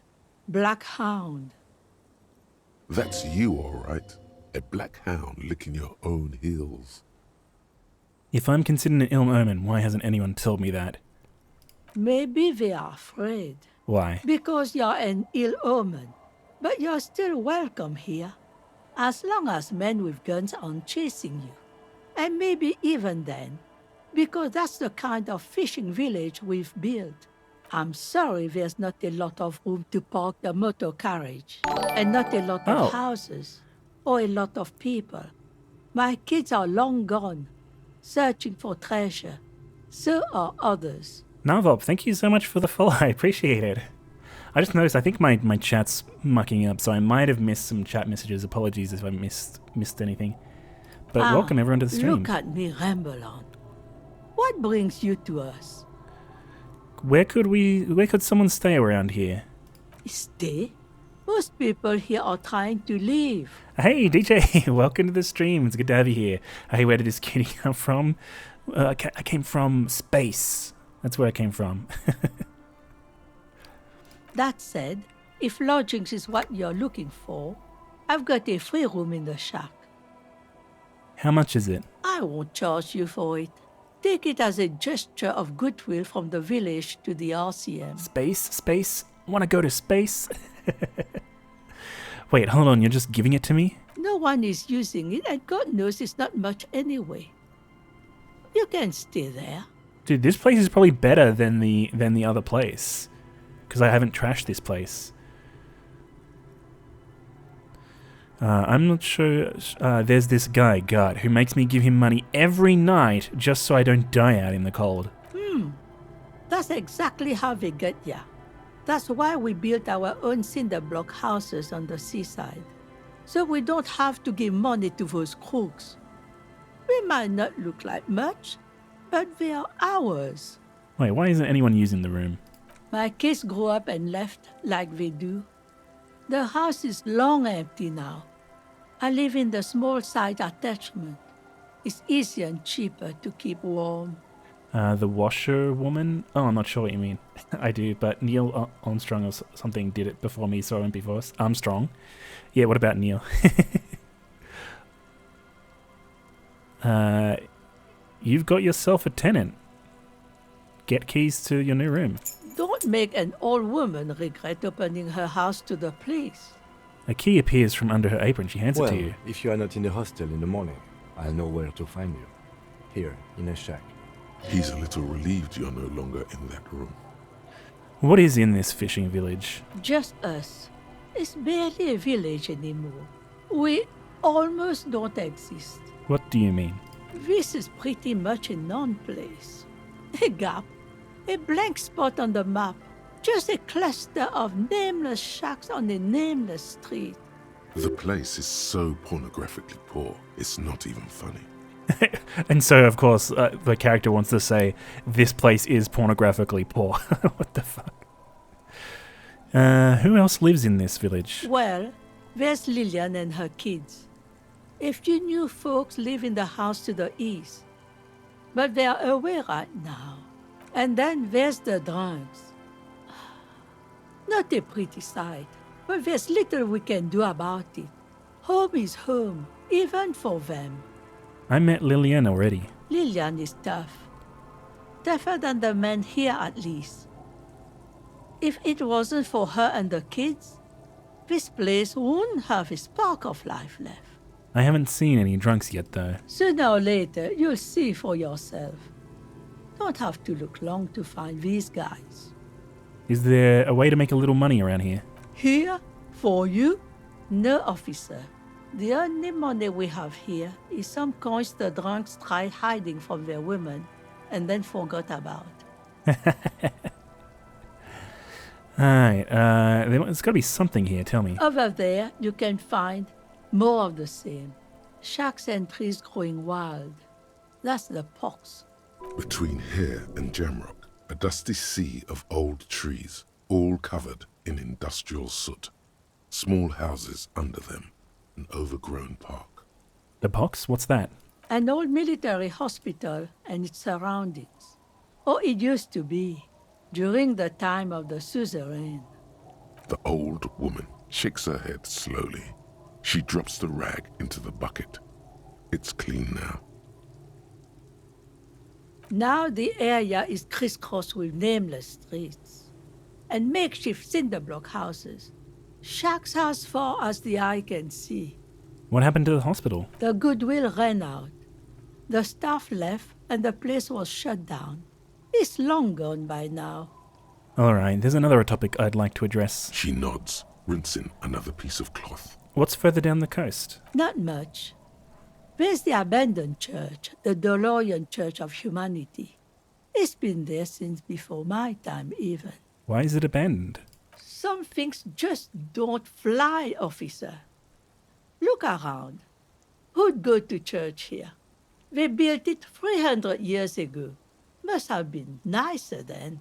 Was that deep voice the narrator? Yeah, the narrator, you're basically in this game, you have like a whole bunch of different like internal voices. So you've got your logic, you've got your conceptualization and your sense of drama, and each one of these has its like own voice actor that talks to you when it decides it has something interesting to say, and sort of like your inner thought process. So, they don't hold services there anymore? The Ecclesiastes? No, we've tried, but things just keep happening. Crime, accidents, other things. The place never stays open. It's a pity. It used to be such a nice church. She's not telling you all she knows. Keep her talking. I get the feeling you're leaving stuff out. What else is going on? Well, there's that music. Music from across the sea. It started a few days ago, and now it's blasting, even through the night. And now, suspicious-looking people are sneaking around the church. I don't like that. Interesting. You could look into this ruckus if you have the time. What else is down the down coast? Before you get to the church, there's some ruins, an apartment complex, or some kind of electrical plant. Run-down bunch of houses, empty. Which is it then, apartments or electrical plant? I don't know exactly. A pre-war place. It used to be something. Before the war. I wasn't here then, Was born in Samara. Anything else of note? Of note? The old fish market up on the boardwalk. But it's closed. You'd want to come to a fish market here. That's it. It's got to be more along the coast. What? You're one of those real estate people with big plans? If you want a development opportunity, you can check out the abandoned building over at Land's End. Well, it's very late or early here, so I'll have to go. Don't hunt me down or anything. I come as a peaceful human. I will be back soon enough. Yeah, no problem. It's all good. Hope you have a good rest of your day or night, whatever it is, early or late. Have a good one, Zaza. Used to be a supply depot, we think, sending goods and ammo across the bay. It's jammed shut though. We tried to get in, see if there was anything to sell or scavenge, but it's impossible. And now you know everything there is to know about this coast. She drops a bar of soap into the bucket with a splash. Tell me about yourself. Who exactly are you? Me? No one. Just an old washerwoman. Mother called me Isabel, if that's what you're asking. And my married name is Sadie. Now it's your turn, Mr. Lieutenant W. Freighter Harriet Dubois. Quite a handle you got there. So many titles. One of them double. I was asked to get your signature. Eh? What's this about? Come now, I can't read all this scribble. Tell me what it says. Everard wants to turn part of the village into a little youth center. Huh. I might be half blind, but it looks like part of the village is gonna be a street. The best part. The part we need to get out of our houses. I see Lillian's name is already here. The girl is too trusting. Either way, I won't sign union papers. What do you have against the union? I've seen it all before. You think they've got our interests at heart? Rich men are always selling poor men promises we never planned to keep. She pulls a dark red rag out from the bucket and puts it back. Then the poor get pushed out of their homes and the rich get a little richer. That's the way it goes. So no, I don't trust the fat man, and neither should you. And I got a legendary test here to convince her to sign. Let's give it a try. It's really in her best interest to listen to you. You know how the world works. Isabel, you must understand, this place needs a construction project. Perhaps some financial compensation would change your mind. Sign it or I'll have the RCM turn this place upside down. We're gonna find something. Alright, let's do the first one. I've heard that pitch before plenty. Building this, building that, new jobs, new blood. Somehow the people here always end up holding the short end of the stick. Alright, I could try ask everyone to pay you some money. Were you dropped on the head as a kid? You can't live off a pittance for long. Do you know who takes the cream off these deals? Real estate developers, construction companies, restaurant owners, Claire's accountants in La Delta. Have some integrity. You're an officer of the law, not some fat slug's corrupt little crony. It's okay. She's emotional right now. Keep at it. Wear her out. You know, there could be another way. You need to go someplace private and discreet, though. Like your shack. Goodbye, I'm off. Well, I have a shack now, so... Is it The this one? door has seen better days. The layer of paint has started to peel off due to the salt and wind from the sea. Even the lock looks slightly rusted. Unlock the shack. I'll Let's wait go. outside to give you some time and privacy to check out your new living arrangement. But just so you know, after we are done with the day, I'll still be staying in the Whirling in Rags for the night. We'll meet in front of the shack in the morning. The key turns with a satisfying click. You can enter the shack now. Nice. This is probably better than his room at the Whirling in Rags, to be honest. So it's probably going to get better sleep here. Unless we open this and it's a fucking mess. We'll see. Yeah, this is like way better. The intricate heat engine hums quietly, giving out a pleasant warmth. The floorboards creak under your step. Old science fiction magazines, books about birdwatching, an almanac from 39. A brisk coastal wind still howls against the window of the shack. Occasionally, the waves crawl in under the foundation, producing a low hum. Listen. The room feels muffled, like you pulled your hat over your ears.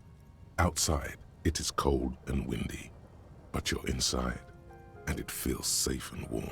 What is this place to you? My new hangout where I could silently sit, drink and die while looking at the waves roll in. My forward base for the coastal part of the operation. It's free, that's good enough. I could live here. It looks like my new home. I wonder where the old one went. Westward, across the canal, towers the Whirling in Rags. Door number 1 on the second floor is locked. Behind it lies a trashed room. 1 floor below, behind a counter, stands an irritable man. In a small shack in the fishing village, a Baroque heater hums quietly, emanating a sense of comforting warmth. A wash basin lies on the table, the water inside reflecting the somber face of the world. Far away, on the corner of Perdition and Main, a nondescript building, obscured in a haze. It's vacant and lost, just like its tenant. Thank you, strange sensation, for a fair assessment of the current situation. Outside, the howl of the wind has picked up. The waves crash against the stilts again. It's as if you think the thought, but in someone else's voice. Look under the floorboards. Is there a fucking heart down there?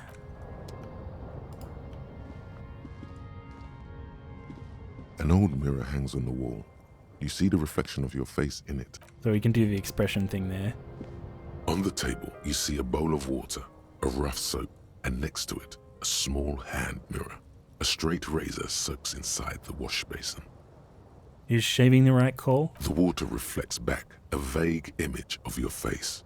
Nose bulbous and red, hair unkempt, wrinkles lining the eyes and forehead. The stash is gigantic. Alright, we can try shave him off. Let's give it a try. Like an artist with a it. brush or Yeah. a master swordsman, you use the small mirror and the straight razor with some soap to remove all that unkempt hair from below the nose line. The sharp blade chafes against your skin, producing a scratching sound. The surface underneath the beard feels tender, the air brushing against it chilly. Feel your clean-shaven cheeks. They feel so smooth, surprisingly so. A feeling of freshness overcomes you, as if you just came from a Hey, cold Badger. bath. Welcome to the stream. Good to have you here. Alright, we just shaved. Yeah. Oh, we got a outfit here. A jacket that gives us logic. What's my jacket now? Esprit de corps and visual calculus. Boom. I can go with that. The bed is comforting, if a bit run down. Still, No. you've earned a rest. No time to rest yet. Alright, let's go out. Let's see what Kim has to say about our new shaved face. Was he just sitting out there this whole time while I was shaving? For like 20 minutes or some shit. Don't. Are you just sitting under there? Yes? So, I shaved. Yes. I don't know what to say. Perhaps... What is it? You can tell me, Kim. I'm not really sure about this turn of events. I think the mutton chops might have been a better idea. They sort of seem to cover up some of the... either way, good and ill. You were saying? Don't worry about it. It's fine. Alright, let's see. How are you going to check under the floorboards? Or is that just a meme? Hey, the kids. The scruffy-haired little boy kicks a stone. He can't be more than 5 years old. The other one looks indistinguishable from him. He watches his brother kick the stone with his tongue lolling out of his mouth. You must be Lillian's twins. This one doesn't say anything, kicking the concrete with his worn-out sneaker. Lily's our mum. Explains the other one, tongue still lolling out of her mouth. I already said that. The stone kicker laughs suddenly. His head is too large for his shoulders. The other one laughs as well. Wow, so intellectually stimulating. You guys look identical. The stone-kicking one becomes frantic all of a sudden, as if that's something to be scared of. The obvious fact that you just stated. He looks just like me. Yeah, I said that. The boy doesn't answer. His brother throws another rock. Both of their hair is covered in some kind of dirt. You're bad with kids. I am, yes. Don't worry, everyone is. How about we do some police work now? We're not getting anything here. Children are stupid. You're stupid. Okay, how about the policeman asks you something else now? Okay. Wait, it didn't work. You're stupid. I'm just gonna leave now. I'm gonna leave and I'm not gonna talk to you anymore. Okay. Alright, bye kids, take care. I guess we don't have anything to ask them.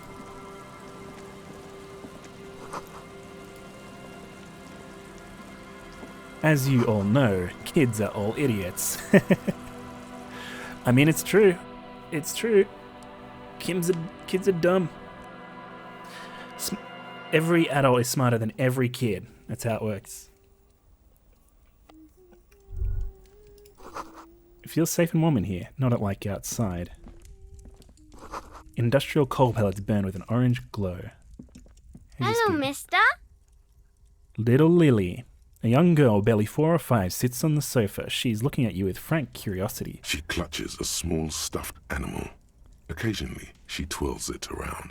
I heard there was a girl here who had armored gloves. Is that you? Oh, I had gloves. Very big ones. Heavy, too. Where did you get these gloves? Found them when Lemmy and I were playing hide and seek. In an empty house. Where no one lives. I think someone hid them there. She doesn't want you to think she stole them. And where are the gloves now? I hid them. The twins were gonna take them. They're stupid. We just said that. She lifts her stuffed toy up and looks into its one remaining eye as though searching for confirmation. We are going to need those gloves. It's for important police business. He enunciates the last two words carefully. Oh. She doesn't seem to understand, but the lieutenant's tone has conveyed to her the important part. They're in my sandcastle. Behind our house. Under the sand. You can break the castle. It's not very good. Are you Lillian's daughter? Yes, I am. Little Lily. You know my mom? Yeah, we met earlier. That's nice. My mom is great. She's never angry or anything. The twins outside, your brothers. Yes. They don't want to play with me. They're older and play outside. They look the same. Sometimes I can't tell them apart. They look identical, right? I said the same thing. They look identical. What's that? Pointed to stuffed bird hanging from the ceiling. It's a grouse. You might be able to get on Gart's good side if you replace the broken scooter you almost certainly broke. Yes, but what is it for? I don't know. Can I have it? I know someone who really likes stuffed birds. Sure, just go and get it. I don't like it anyway. It looks angry. I don't think the kid can give us permission to take that shit, though. To hide my huge Sasquatchian hands. Why are they so big? Alright, you just need to grab it from the ceiling and go. What's that thing you're holding? It's Lammy. He's my friend. Sort of. She holds like... She holds the fuzzy beast up to demonstrate. Lambie is a stuffed lamb that, admittedly, has seen better days. One of the eye buttons is missing, and the fur is tattered in several parts. Lambie looks soft. Yes. Very soft. Suddenly, she pushes the stuffed animal towards your face. I don't deserve it. I'm scum. No, press your cheek against Lambie. Isn't he soft?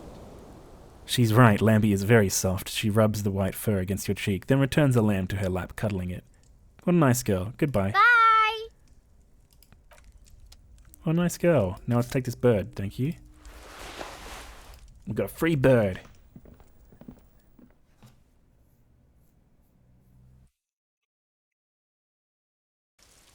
Alright, so let's go get this other armor piece. Now I wonder, I might need to come and get this armor piece without Kim here, because if I get the armor piece with Kim here, then isn't he going to be like, cool, this is police property now, and I want to take it for myself. I want to become the super soldier. Don't call Abigail. Grumbles an unshaved wood man with a ruddy nose. He narrows his eyes at you as if in recognition, then turns his head away. Don't you call her? Yeah! Don't call Abigail! Who is Abigail? Abigail. Don't you fucking call Abigail. Never thought you'd see such a thing in your life. But this guy's a little too drunk. I could beat him. I could be more drunk than this guy. Who are you? What's your name? Don't call Abigail! Where am I? What is this place? The man hiccups, then mumbles something unintelligible. Why shouldn't I call Abigail? He snorts and beckons you to lean in closer. No. He waves his hand as if shooing you away, all the while murmuring something indecipherable. Hey, I'm on an important official investigation. I demand you answer my questions. There's no use in yelling at drunks. He's barely holding it together. The drunk man starts coughing a really disgusting, hacking cough. Tell me about your friends. Don't you fucking call her! Hear me! Abigail? Don't call. Slowly his head nods off to the side and he passes out, tongue dangling from his mouth. There was little chance he'd be a reliable witness anyway. He seems literally too drunk to understand anything you say. Yeah, he's pretty bad. Hey, tequila! A 30-something man clad in a two-piece light Lycra tracksuits puts down his pilsner and extends his hand in greeting. Good to see you. How's business? How's the whole reality situation treating you? I'll shake his hand. So what's happening? Wait, tequila? Yeah, Tequila Sunset. How are the, high-concept, reality-based adventures proceeding? Man, these reality-based adventures are proceeding pretty damn well. Not too hot, I'm on a 50-year losing streak. Reality, it makes me aggressively sad. Dunno, people tell me I'm a cop. I'm getting used to that. I have re-entered reality to conquer it, to bend it to my will. I am the law. Nothing special. Like everyone else, I have all sorts of wild thoughts running through my head, but then pick the most boring one. Things aren't going super well for Idiot Doom Spiral either. Haven't found those keys yet, haven't won that great piece of ass back. No word from my business buddies. He takes a sip from his beer. Idiot Doom Spiral, huh? This is bound to be a good, high-concept conversation. At last. What do you guys do around here? We are saving the world. He looks at his comrades. Please! Please don't go! Don't go! Begs the man in the pipe. Okay, we're drinking. We're drinking alcohol. That's what we're doing. I tried to save the world once, a long time ago, with enterprise, creativity, and willpower. But that didn't work out. Nomfall sounds like what happens when you and Grimble merged. So now, it's a pirate's life for me. What is a tequila sunset? You keep saying it. It's you. Your Tequila Sunset. How do you know this? We've met before. Don't you remember? No, you sure don't. Nope. Aha. Do you want to know how Tequila Sunset came to be? Go ahead. Mm-hmm. Let me take a sip to moisten up my chords. Tequila Sunset rolled into Martinez last Friday. And by Tequila Sunset, I mean you. The man, the myth. Was I alone? Hey, let's not jump ahead of ourselves. This is your story. Stop interrupting. He takes another sip, then continues. You got here on Friday to solve a case, hoping to be the early bird who gets the worm. And by the worm, I mean the buzz. Because as far as I know, all you did was get piss drunk. Word on the street is you went around the local hostel telling people that you're a police officer, and that it would be really fucked up if you shot yourself in the head right in front of them. That's pretty high concept, if you ask me. That is pretty high concept. It is. Yeah. Does that sound like something you'd do? Yeah, probably. Yeah, probably. The lieutenant's brow is furrowed. He's listening as casually as he can. What happened then? It was a late Saturday night when we, the Union of Moribund Alcoholics, were getting our drink on. Nothing remarkable about this, we get our drink on 24/7. Makes everything warm and glowy. I trust you know the feeling. One moment we hear the sound of a motor carriage revving up somewhere on the plaza, followed by a series of dings and bangs. Naturally, loud noises pique the interest of anybody owning a pair of ears. That's just the reality we're in. Naturally. Anyway, there was a brief silence. A gasp of silence, if you will. Followed by a real commotion. We heard the carriage careening towards the coast at top speed. Reality. Once working for the better of mankind, now a drunk. Tequila sunrise, tequila sunset. Sounded like someone jumped the canal. We grabbed our brewskis and rushed to the jetty. Never underestimate the speed of an alcoholic. What we saw was a sight to behold. A beat-up police carriage containing you. Right there on the beach. You revved the engine and screamed at the top of your lungs, "The time hath come!" So, naturally, being the curious cat I am, I asked what time hath come. To which you replied, "The time hath come for Tequila Sunset, the end of all things." Oh god, what happened next? Say nothing is more dignified that way? Every word I said was true. Tequila sunset will break the looms of reality. Oh god, what happened next? Your reality contracted. You jammed the pedal, plowed right off the jetty, and through the ice. We ran towards the ice, whilst you crawled your way out, miraculously unhurt.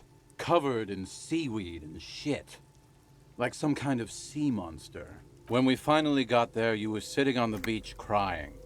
You said that your badge and uniform were in the car. It was too late to get in there, though. The carriage had sunk too deep.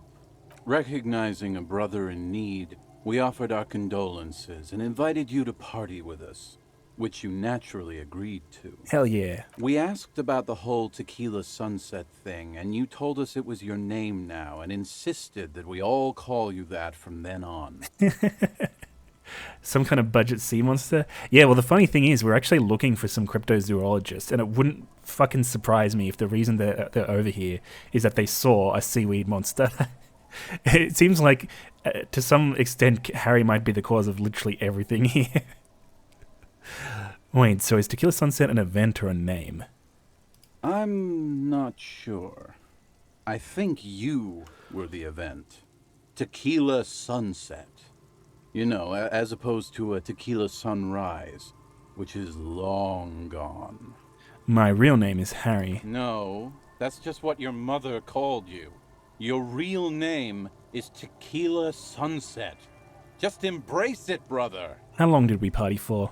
Hours. It was an all-night drink-a-thon. Then, at some point, I think it was Sunday morning, you got belligerent and wanted to talk about Revacholian women. Imagine them trying to find the Jersey Devil when, surprise, it's Kirky. I mean, it probably is. That's probably where all of those myths come from. It's probably just Kirky. How they're beautiful and also whores and so on. How one of them fucked you real bad. After a short while, you crossed the event horizon, looked sullen, got up, and left without saying anything. Wow. That's quite a story. It really is. Yeah. I bet Tequila's a fucking legend around the precinct. You must be proud to work with him. If you only knew. If you only knew. Jeez, yeah. Now let's heal up. Did I tell you anything specific about the person that fucked me? You were pretty vague about it, but you kept saying you got fucked real hard, and that we've all been fucked too. No one's fucked me. I do the fucking around here. Abigail! It seemed pretty painful, to be honest with you. If I had to guess, I'd say you're still working through some shit. Did I mention losing anything else? Beside your gun and your Oh, badge? they know the gun. You said something about your hope or heart or something. To be honest, the details are a little hazy. In retrospect, I guess you lost your motor carriage too? That's a big one. Did I say anything about my colleagues? You told us that they were a bunch of fucking losers whose main interest was cramping your style. It's more like you were cramping theirs. No specifics, though. It was more about you that night. You were the star of the show. Did I say anything about the case? Yeah, you said it was no biggie and that you'd solve it in no time. And that you didn't need anyone to do it. You're doing it solo now. A lot of cops go solo and hermit once they reach that level of alcoholism. It's not meant as a joke. He's sorry for the hermit cop. Did we talk about, politics? Yeah, you kept talking about how the coal mine owners were fucking us all over, just like that woman fucked you. I didn't agree with you, by the way. The spectral hand of the market makes sure everyone gets exactly what they deserve. Did you get a read on what kind of cop I was? You kept apologizing for being such a bad cop, and for the damage you've inflicted on everyone around you. You also kept pausing to knock the heel of your hand against your temples, saying, "Stupid, stupid, stupid." I don't need to hear anymore. It's a hard thing for a man to confront his past. That's why I avoid mine at all costs. You seemed like you're characterized by your storytelling ability. Want to tell me another sometime? Whoop-de-doo. So now I'm a fucking storyteller. Right. Why not? Better than a beach bum. Yes, want to tell me about how you became Idiot Doom Spiral? It depends, really. Are you willing to help me out? The gleam in his eyes and the slouch in his posture is so incredibly familiar. You might get scammed here. I have a feeling this is gonna cost me a lot. No, the reality of the situation requires a rather modest contribution. A little motivational package. You want booze, don't you? I don't want it, man. I need it. Can't tell stories without it. Dry stories are boring, you see? So, have you got anything for good old idiot Doom Spiral? A bottle for a story. Seems fair to me. I don't want to give you any alcohol. I'm not an enabler. In that case, I'm not a storyteller. Hey, sorry for being a buzzkill earlier. I'll supply the booze. No, we'll be seeing you. You too, Tequila Sunset. See you later. You know who else is a fucking storyteller? All those people I see in their doujinshi. Man, what doujinshi are you reading? Friend. Do I have deals I don't read any for you, stories. buddy boy? What are you talking about? So what do you want? Whoa. I got smokes. They're cheap. Very cheap. I got Pilsner. Great deal. You won't get a better deal on that piss. Spirits I can let go for 300 real. I also have speed. And by speed, I mean amphetamine. Quite the business venture you've set up here. Oh. The system's been good to old Rosemary here, and I'm milking her like a bitch goat in the backyard. What do you mean? You see, friend, man makes his own luck. And I made mine real good. Got my hands on 3 bottles of liquor exquise. Sold 2 to the fellows around here, and immediately invested the profit. Bought cigarettes, bought beer, even bought a bit of speed. And look at me now. I got everyone on my hook. He spreads his arms and smiles a crooked, toothless smile. The hook. Where is it? I can't see it. Looks like you're your own hook, too. Of course, of course, of course. It is what it is, you know. What it's always been. People, buddy boy. It's the people. Amphetamine? Aye. By amphetamine, I mean speed. I think you didn't hear me when I said I'm a police officer. Sure did, buddy boy. That's why I said amphetamine. I mean speed. I mean amphetamine. I got both. I thought by speed you meant amphetamine. Aye. That's what I said. Right, got it. Good, my man. Now what can I offer you? Why does the bottle of spirits cost 300 real? See, friend, it's real valuable. Worth every real, if you catch my drift. Got it from a bit of a business venture. You know, it's funny, actually. What is? What? What do you mean, what? Why did you think was funnier earlier? This guy. Where did you get the bottle of spirits from? Oh, this is medicinal spirits. The good stuff. Got it from the doctor's office. I got one of those scientific ampoules a few months ago. Torpedo, they call it. It's supposed to keep a man from taking a drink. He spits a nasty yellow clot on the ground before you. Didn't stop me for shit, that's for sure. 5 lemons with half a pack of butter and you're good to go. That's a good tip, I should remember that. It really isn't. In a week, the goddamn kidneys started giving me all kinds of help. Finally, the missus took me to a private doctor's office. Not a charity, the real thing. Those arseholes charged me 4 real to remove the damn thing. But I came out on top after all. Have they no shame taking money for a service they provide? Wait, what is going on? Okay, how? The idiots left me alone in there. Now, I used to teach high school biology. I know what doctors use to preserve dead things. He gets an excited gleam in his eyes. Wipe 3 cans of this blue medicinal stuff from the back room. Threw the snakes out and voila. What's left is this beautiful blue stuff. 98.7% almost pure alcohol. 2 I already sold to these fine gentlemen here. But this last one is yours for 3 real, if you want it. For 3 real. I thought it was 300 real. Yeah, you thought right. Don't even try to sneak anything past old Rosemary here.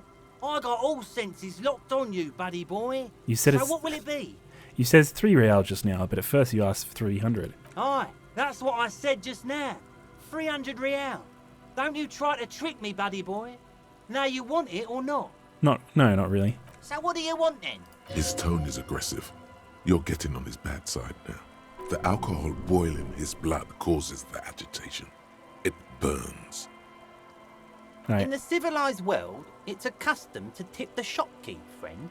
But come back anyway. Yo, there's coins on the ground. Yeah, I'm rich. I got 70 cents. Oh, we can have a look in this building as well.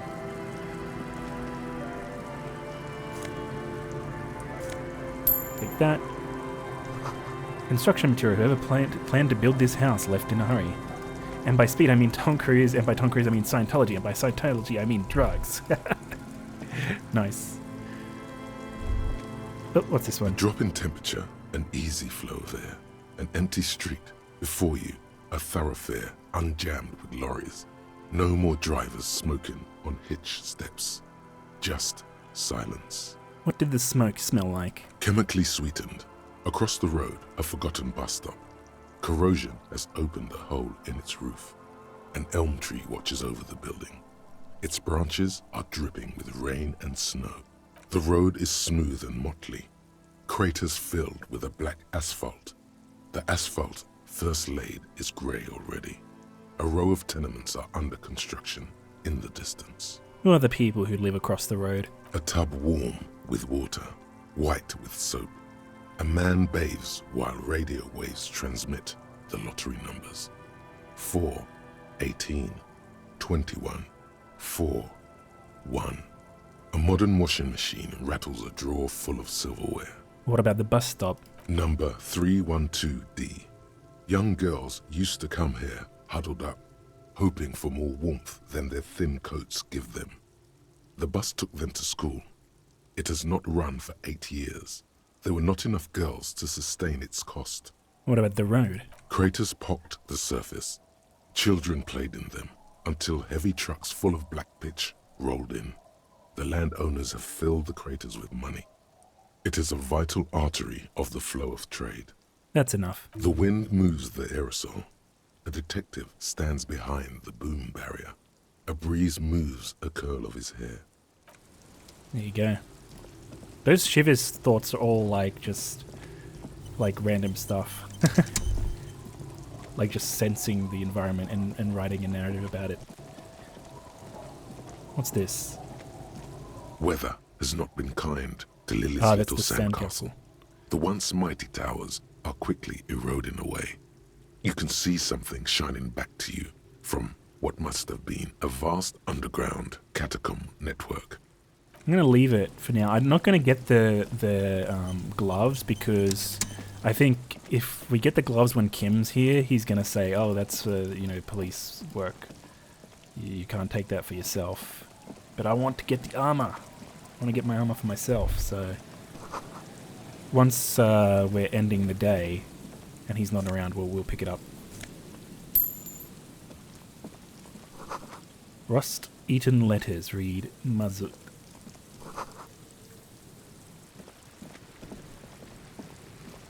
Man, there's lots of stuff to explore here.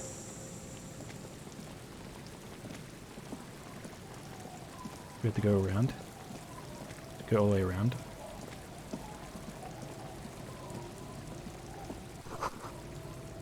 Looking back at you from rust-coloured waters. You. Is there anything up here? Can we go across there? No. Oh, let's go this way. Let's run! Speed run. Oh, what's that? A school of fish huddle around a fence post and scatter into the dark. Before you, a drawbridge can only be lowered from the other side. Oh, okay. Wait, what is this? Is this that church that she was talking about? Doesn't look like one. You feel the shadow of a very large building fall on you. The sign reads St. Boone 1147.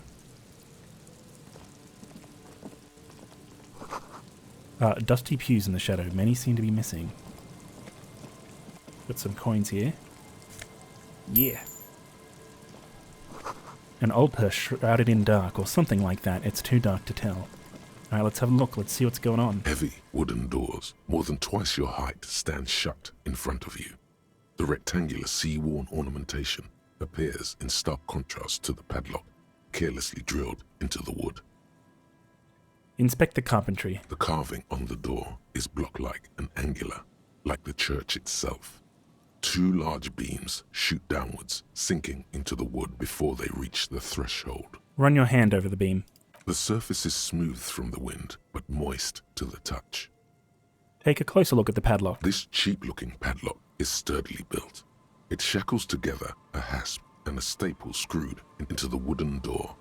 The lock is adorned with a yellow sticker. Let's look at the sticker. You see a yellow circle with 2 X's and a big curve below them that looks like a mouth. You're pretty sure you haven't seen it before, but what the symbol depicts is clear enough. A smiling dead guy. The curve makes it smile, and the X's make it dead. Oh shit. Is this a Watchmen reference? There is something blindingly modern about this symbol. Its modernness puts to shame everything you've seen before. What makes it so modern? It's the contrast between the cheery, chemical yellow and the rigor mortis. As if the cheery guy didn't know he was dead, or the dead guy didn't care that he was. Either way, you get the sense the forces of future are at work here. Have you seen this symbol before? He takes off his glasses and uses a blue handkerchief to thoroughly wipe them clean before inspecting the sticker. Then he looks up, pauses, and replies. No. What does it look like to you? Looks like a dead man smiling. Suggests junior delinquency. What is suggestive of junior delinquency here? I haven't seen that sticker before, and I'm not a youth. I agree, it's very modern, but does the cheery guy not know he's dead, or does the guy not care that he is? What is the source of the irony here? That level of conceptual thinking is not part of my skill set. Oh, we got a 58% chance to try and peel off the sticker without ripping it. I think I can get a better chance than that. If you really think we should get in there, we need to find some other way. I'm actually not interested in the church right now. It does seem rather... Okay, we're going to go back in. I just want to put on these gloves. Do I have any other interfacing bonuses? I don't think so. Yeah. Heavy wooden doors. Okay, 72%. Twice your That's way height better. stand shut in front of Let's you. try it. Your hands are clammy from the sea air. We failed. The piece of sticker keeps slipping away. Kim, can I have that handkerchief? My hands are wet. The lieutenant hands you a blue handkerchief. Oh, we He got a looks +9. a little dismayed We got when he gets 92%. it back crumpled. However, it should be easier to peel the sticker off now. Boom. There's nothing like the sound of a sticker unpeeling. Now it's stuck to your thumb. Put the sticker in your ledger after the last entry where it belongs. Put the sticker on your ledger, right over the cover. Let's put it where it belongs. Looks like today was a gold star day. Yeah. Alright, inspect the staple. The padlock passes through a staple that's been hastily attached to the wood. Closer inspection reveals that one of the screws is not a screw at all, but a nail. The work has been done recently and is unprofessional, to say the least. Should you want to get through, it might be easier to just pry the whole thing off. Alright, let's get the pry bar on. If you really... It does seem... Alright, pry bar, let's go. Trusty pry bar solves all our problems. Heavy wooden doors, more than Oh, it's a twice your height, challenging one. stand shut in front Apply of you. some official The rectangular force sea on the wall padlock. ornamentation appears. You jam the pry Yes! bar between the Yeah! lock and the staple and apply force. Your biceps bulge from the strain. The metal creaks and squeals. The pathetic old wood, rusty screws, and one nail stand no chance against the forces of leverage. From deep within, a bellow rips. Rah! Suddenly, the pry bar snaps. Oh, shit! Metal shavings fly everywhere. The upper half, between the lock and the staple, falls to the ground with a thunk. What the fuck? How is that even possible? Tools break, officer. Try to control yourself. For example, see how calm I am, although you broke my favorite pry bar. Look at the broken tool in your hand. The broken edge of the snapped pry bar is smooth. Took the tip right off. I broke the pry bar. Where do I get a new one? I don't know. You don't? Or maybe we'll find a new one. I don't carry more than one pry bar with me. He looks up at the bell tower. I thought this was a lousy way to enter a place of worship that's already in disrepair. I guess the church agreed. This was surely just a freak accident. Rattle the doors to see if they're open. What if it's open this whole time? Nothing happens. Okay. I don't think that's good. If you really think... Where do you think we can should you hear start? the pulsing bass underneath the east wind? A sure sign of junior delinquency. Alright, I guess there's another way in. And come on, if it's held in by a fucking nail, like, come on, should have been able to pry that open. A dead phone, a smashed receiver, like someone hung up too hard. A metal payphone under a yellow plastic dome. You could use it to call someone. No, I don't need to call anyone.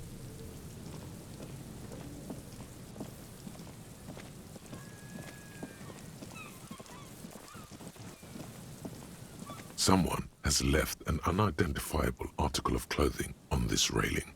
It smells really bad. Take a closer look. It's streaked with dried seagull shit and tangled with pieces of seaweed. A dangling arm suggests that there might be a jacket beneath the crust of filth. It seems likely that it was left in the surf until someone laid it out on this fence to dry out. Unfortunately, that just seems to have stiffened it into a shapeless mass. Please tell me you're not taking that with you. Why not? It's a guano-encrusted jacket, and you're already carrying around enough as it is. But it might be good. Use the interact button in the inventory to inspect the item. Alright, we've got it. We've got the filthy jacket. This filthy rag has been at the mercy of the elements for quite some time. It's streaked with seagull shit and abnormally stiff from God knows what natural processes. You can't even tell what brand it is. As you hold it in your hands, it makes an uncomfortable crunching sound. Man, how did this jacket get so disgusting? It's a sordid, filthy tale, not for the weak. Are you sure you can stomach it? Let's think about it. It occurs to you that you're not even holding the jacket itself, but rather the thick crust of jetsam and seagull shit that ensconces it. Gross. Why? Why did you think about it? Look at your hands. They're covered in muck. I have gloves on. Ooh, ooh, ooh, flick your hands. Now you're just flicking that shit everywhere. This is a disaster. You'll never get the smell out. The worn map, your finger moves through. Oh, there's a different thing. For Wait, more put the map away. This. As you hold it in your hands, it makes an uncomfortable crunching sound. Why did I fondle the shit jacket again? There is no why. Let's just put it away then. Oh, there's nothing to it. God damn it. There's nothing to it. At least not now. What if it comes in handy later on?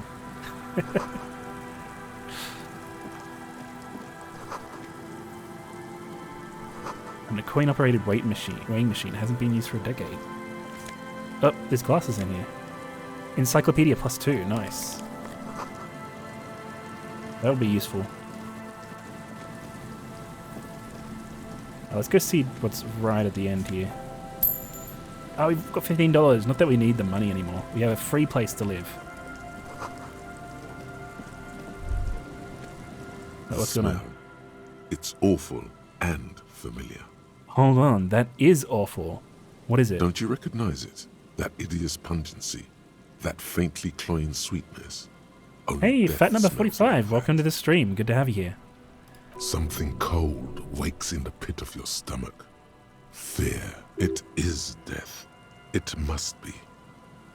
Hang up, you lieutenant. Something's not right here. The lieutenant has already brought a handkerchief to his nose. Careful, there looks to be floorboards look to be weak. There's a dead person here. A man lies on the boardwalk, his limbs bent and neck turned at an unnatural angle. Right next to him is an empty bottle of spirits. In his cramped hand, a chewing gum wrapper. Half of his body has slipped between the cracked boardwalk, starting with the right leg. The fall has left him broken, contorted like a sad puppet. So what are we doing today? We're playing some Disco Elysium. We're making some good progress on the different quests we've got to do. Hold on. The lieutenant squats next to the corpse and examines his face. Two bulging eyes stare back at him, void of any signs of life. Lividity is faintly pronounced. Whoever this is has been dead for 2 days. No longer. We need to investigate. He stands up and shivers as a gust of wind blows through his bomber jacket. You know what? This could be the cryptozoologist dude. Another dead body. This is your job. Steel yourself. Study the man's clothes. He's wearing mud-caked boots, beige trousers, and an old brown leather jacket with a bright blue lining. There are traces of kebab sauce on his chest. Yo, kebabs. Man, I might get a kebab after this. Search his pockets. You find some sunflower seeds and a rain-soaked library card folded into two. His jacket feels sodden and heavy under your hand. Good. We should take a look at that library card after this is done. Study the man himself. The man has fallen through a crack in the boardwalk and hit his head against the metal bench. Coagulated blood covers his black hair. One of his feet is still dangling through the hole. A bad fall. It might have been dark outside. This place is a minefield in the dark. Examine his face. His expression is dull, like the sea behind him. Drops of water shining on his moustache. His eyes, empty and wide, look frightening in their frozen gaze. Height, 170 to 175 centimeters. Curly hair, stout build. Age, approximately 50 to 60 years. Study the surroundings. There's some dried blood on the metal bench, right where the corpse's head rests. The floorboards are rotten and slippery wet around the hole. An empty bottle lies nearby. A chewing gum wrapper is clutched in his fist. Let's examine his head. A dried chunk of blood covers the hair at the back of his head. An open wound. It's sticky and cold to your touch. This is what killed him. I don't see any other major wounds, do you? No, it's just this one at the back of his head. Seems like the head wound was fatal. It's exactly the shape of the bench. Yeah, it seems like the guy fell through the floorboard and hit his head on the bench. Step on the floorboards. Not do that. Let's do it. The boards screech under the weight of the T500 ceramic sabatons. It's a good thing they're so light, because it's hard to determine whether it was the dead man's weight that caused the boardwalk to break. It definitely looks fragile. He could have easily disappeared into the sea through that hole, and you would have never found him. Examine the bottle. A .75 liter Tallulah vodka with its cap missing. There's hardly anything left inside. Tear all around us. He looks at two other bottles forgotten near the coin-operated viewer. Examine the chewing gum wrapper. Reda-Ou spearmint chewing gum. Green leaves on the cover. The man's mouth is half agape from the terror of the fall. Look inside. The blackness of death. Stench. You think you see white chewing gum too? He ate the whole pack, right? It's to cover the smell of alcohol before going home. The worst thing is, I've seen it before. Almost the same scenario. Even the chewing gum. It's always the same. Step back. The entire boardwalk creaks in the wind as you take a step back. Who is this man? Looks like one of the locals. He'd have to know this spot to come here. You don't just walk over here. He looks south the way you came. But that's just a lazy assumption. What do you think? I think labeling him as an alcoholic is a bit premature. We don't know anything yet. Looks like just another old drunkard to me. Yeah, we don't know anything yet. We do know that he was married. The lieutenant points at the ring on the man's left hand, the flesh around it swollen and grey. But you're right. Let's not run ahead. For now, all we know is that he's an unidentified middle-aged man found dead on the Martinez boardwalk. What do you think happened here? Death by misadventure. He slipped and fell through the boardwalk. A truly unfortunate accident. If it wouldn't have been for that bench, he'd be alive. What about the kebab? What about it? The deceased ate some kebab.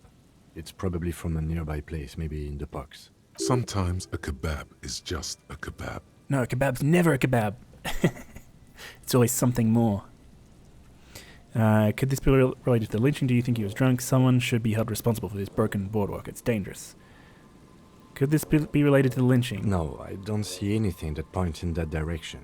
For now, let's treat this case as a simple, albeit sad, accident, unrelated to the murder case. Agreed. If this somehow converges later, why not? But keep it simple for now. Do you think he was drunk? Oh, yes. What about alcohol poisoning and liver failure? Some symptoms of acute alcohol poisoning could have definitely played a role here. Severe confusion, respiratory depression, unpredictable behavior. But I think that death arrived through head trauma, not liver failure. Someone should be held responsible for They'll this. seal this place off after the news reaches the coalition officials. I doubt that they have enough resources to actually repair the boardwalk. Not that sealing it off would keep anyone away. All it does is keep the city council's hands clean. Right. It does seem to be a pretty straightforward misadventure, although there's still a question of identifying the body. What should we do with him? From where I stand, I can see two options. We either take the case and follow the leads to identify the body on our own, or we report back to the station and leave this for our colleagues to handle. Hold on, what about a field autopsy? A field autopsy isn't necessary if the cause of death doesn't appear to be criminal, and this looks like a simple accident to me. I'd say we should just write down head trauma in the autopsy report and leave it at that. It would save us at least 2 hours of unnecessary work. You're right, I don't see anything criminal here. Let's leave it at that. Good call. The guys at processing can take care of the rest. We found him, we should finish this. You know what, we found him, we should finish this. Alright, we should first examine the library card you found. Then we can call the station from my kinema. Let them know we are taking the case. Alright, there you go. Well, it looks like we've got a new case to take on. And I'm thinking this might be a good spot to end the stream. We made a whole bunch of progress on a bunch of different stuff. So let me save the game right there. And yeah, we managed to make it over to the other side of the river. We found a place to stay that doesn't cost us money. Hell yeah, that's really the best thing. And yeah, we're going to continue on with this game next week. So thank you all for coming along. I really appreciate it. I hope you had a good time. And let's go find... Oh, we got... actually, Sheriff Dance is on. Let's go visit Sheriff Dance. I don't know if he's going to... How long he's going to be streaming for, but we'll go through it to Dance anyway. Alright, thank you all for coming along. I hope you had a good time. I hope you have a good rest of your day or night, whatever it is where you are. And if you and if you enjoyed yourself, I'd love to have you here again. I'll see you all later. Have a good time with Sheriff Dance. See you all. Bye bye.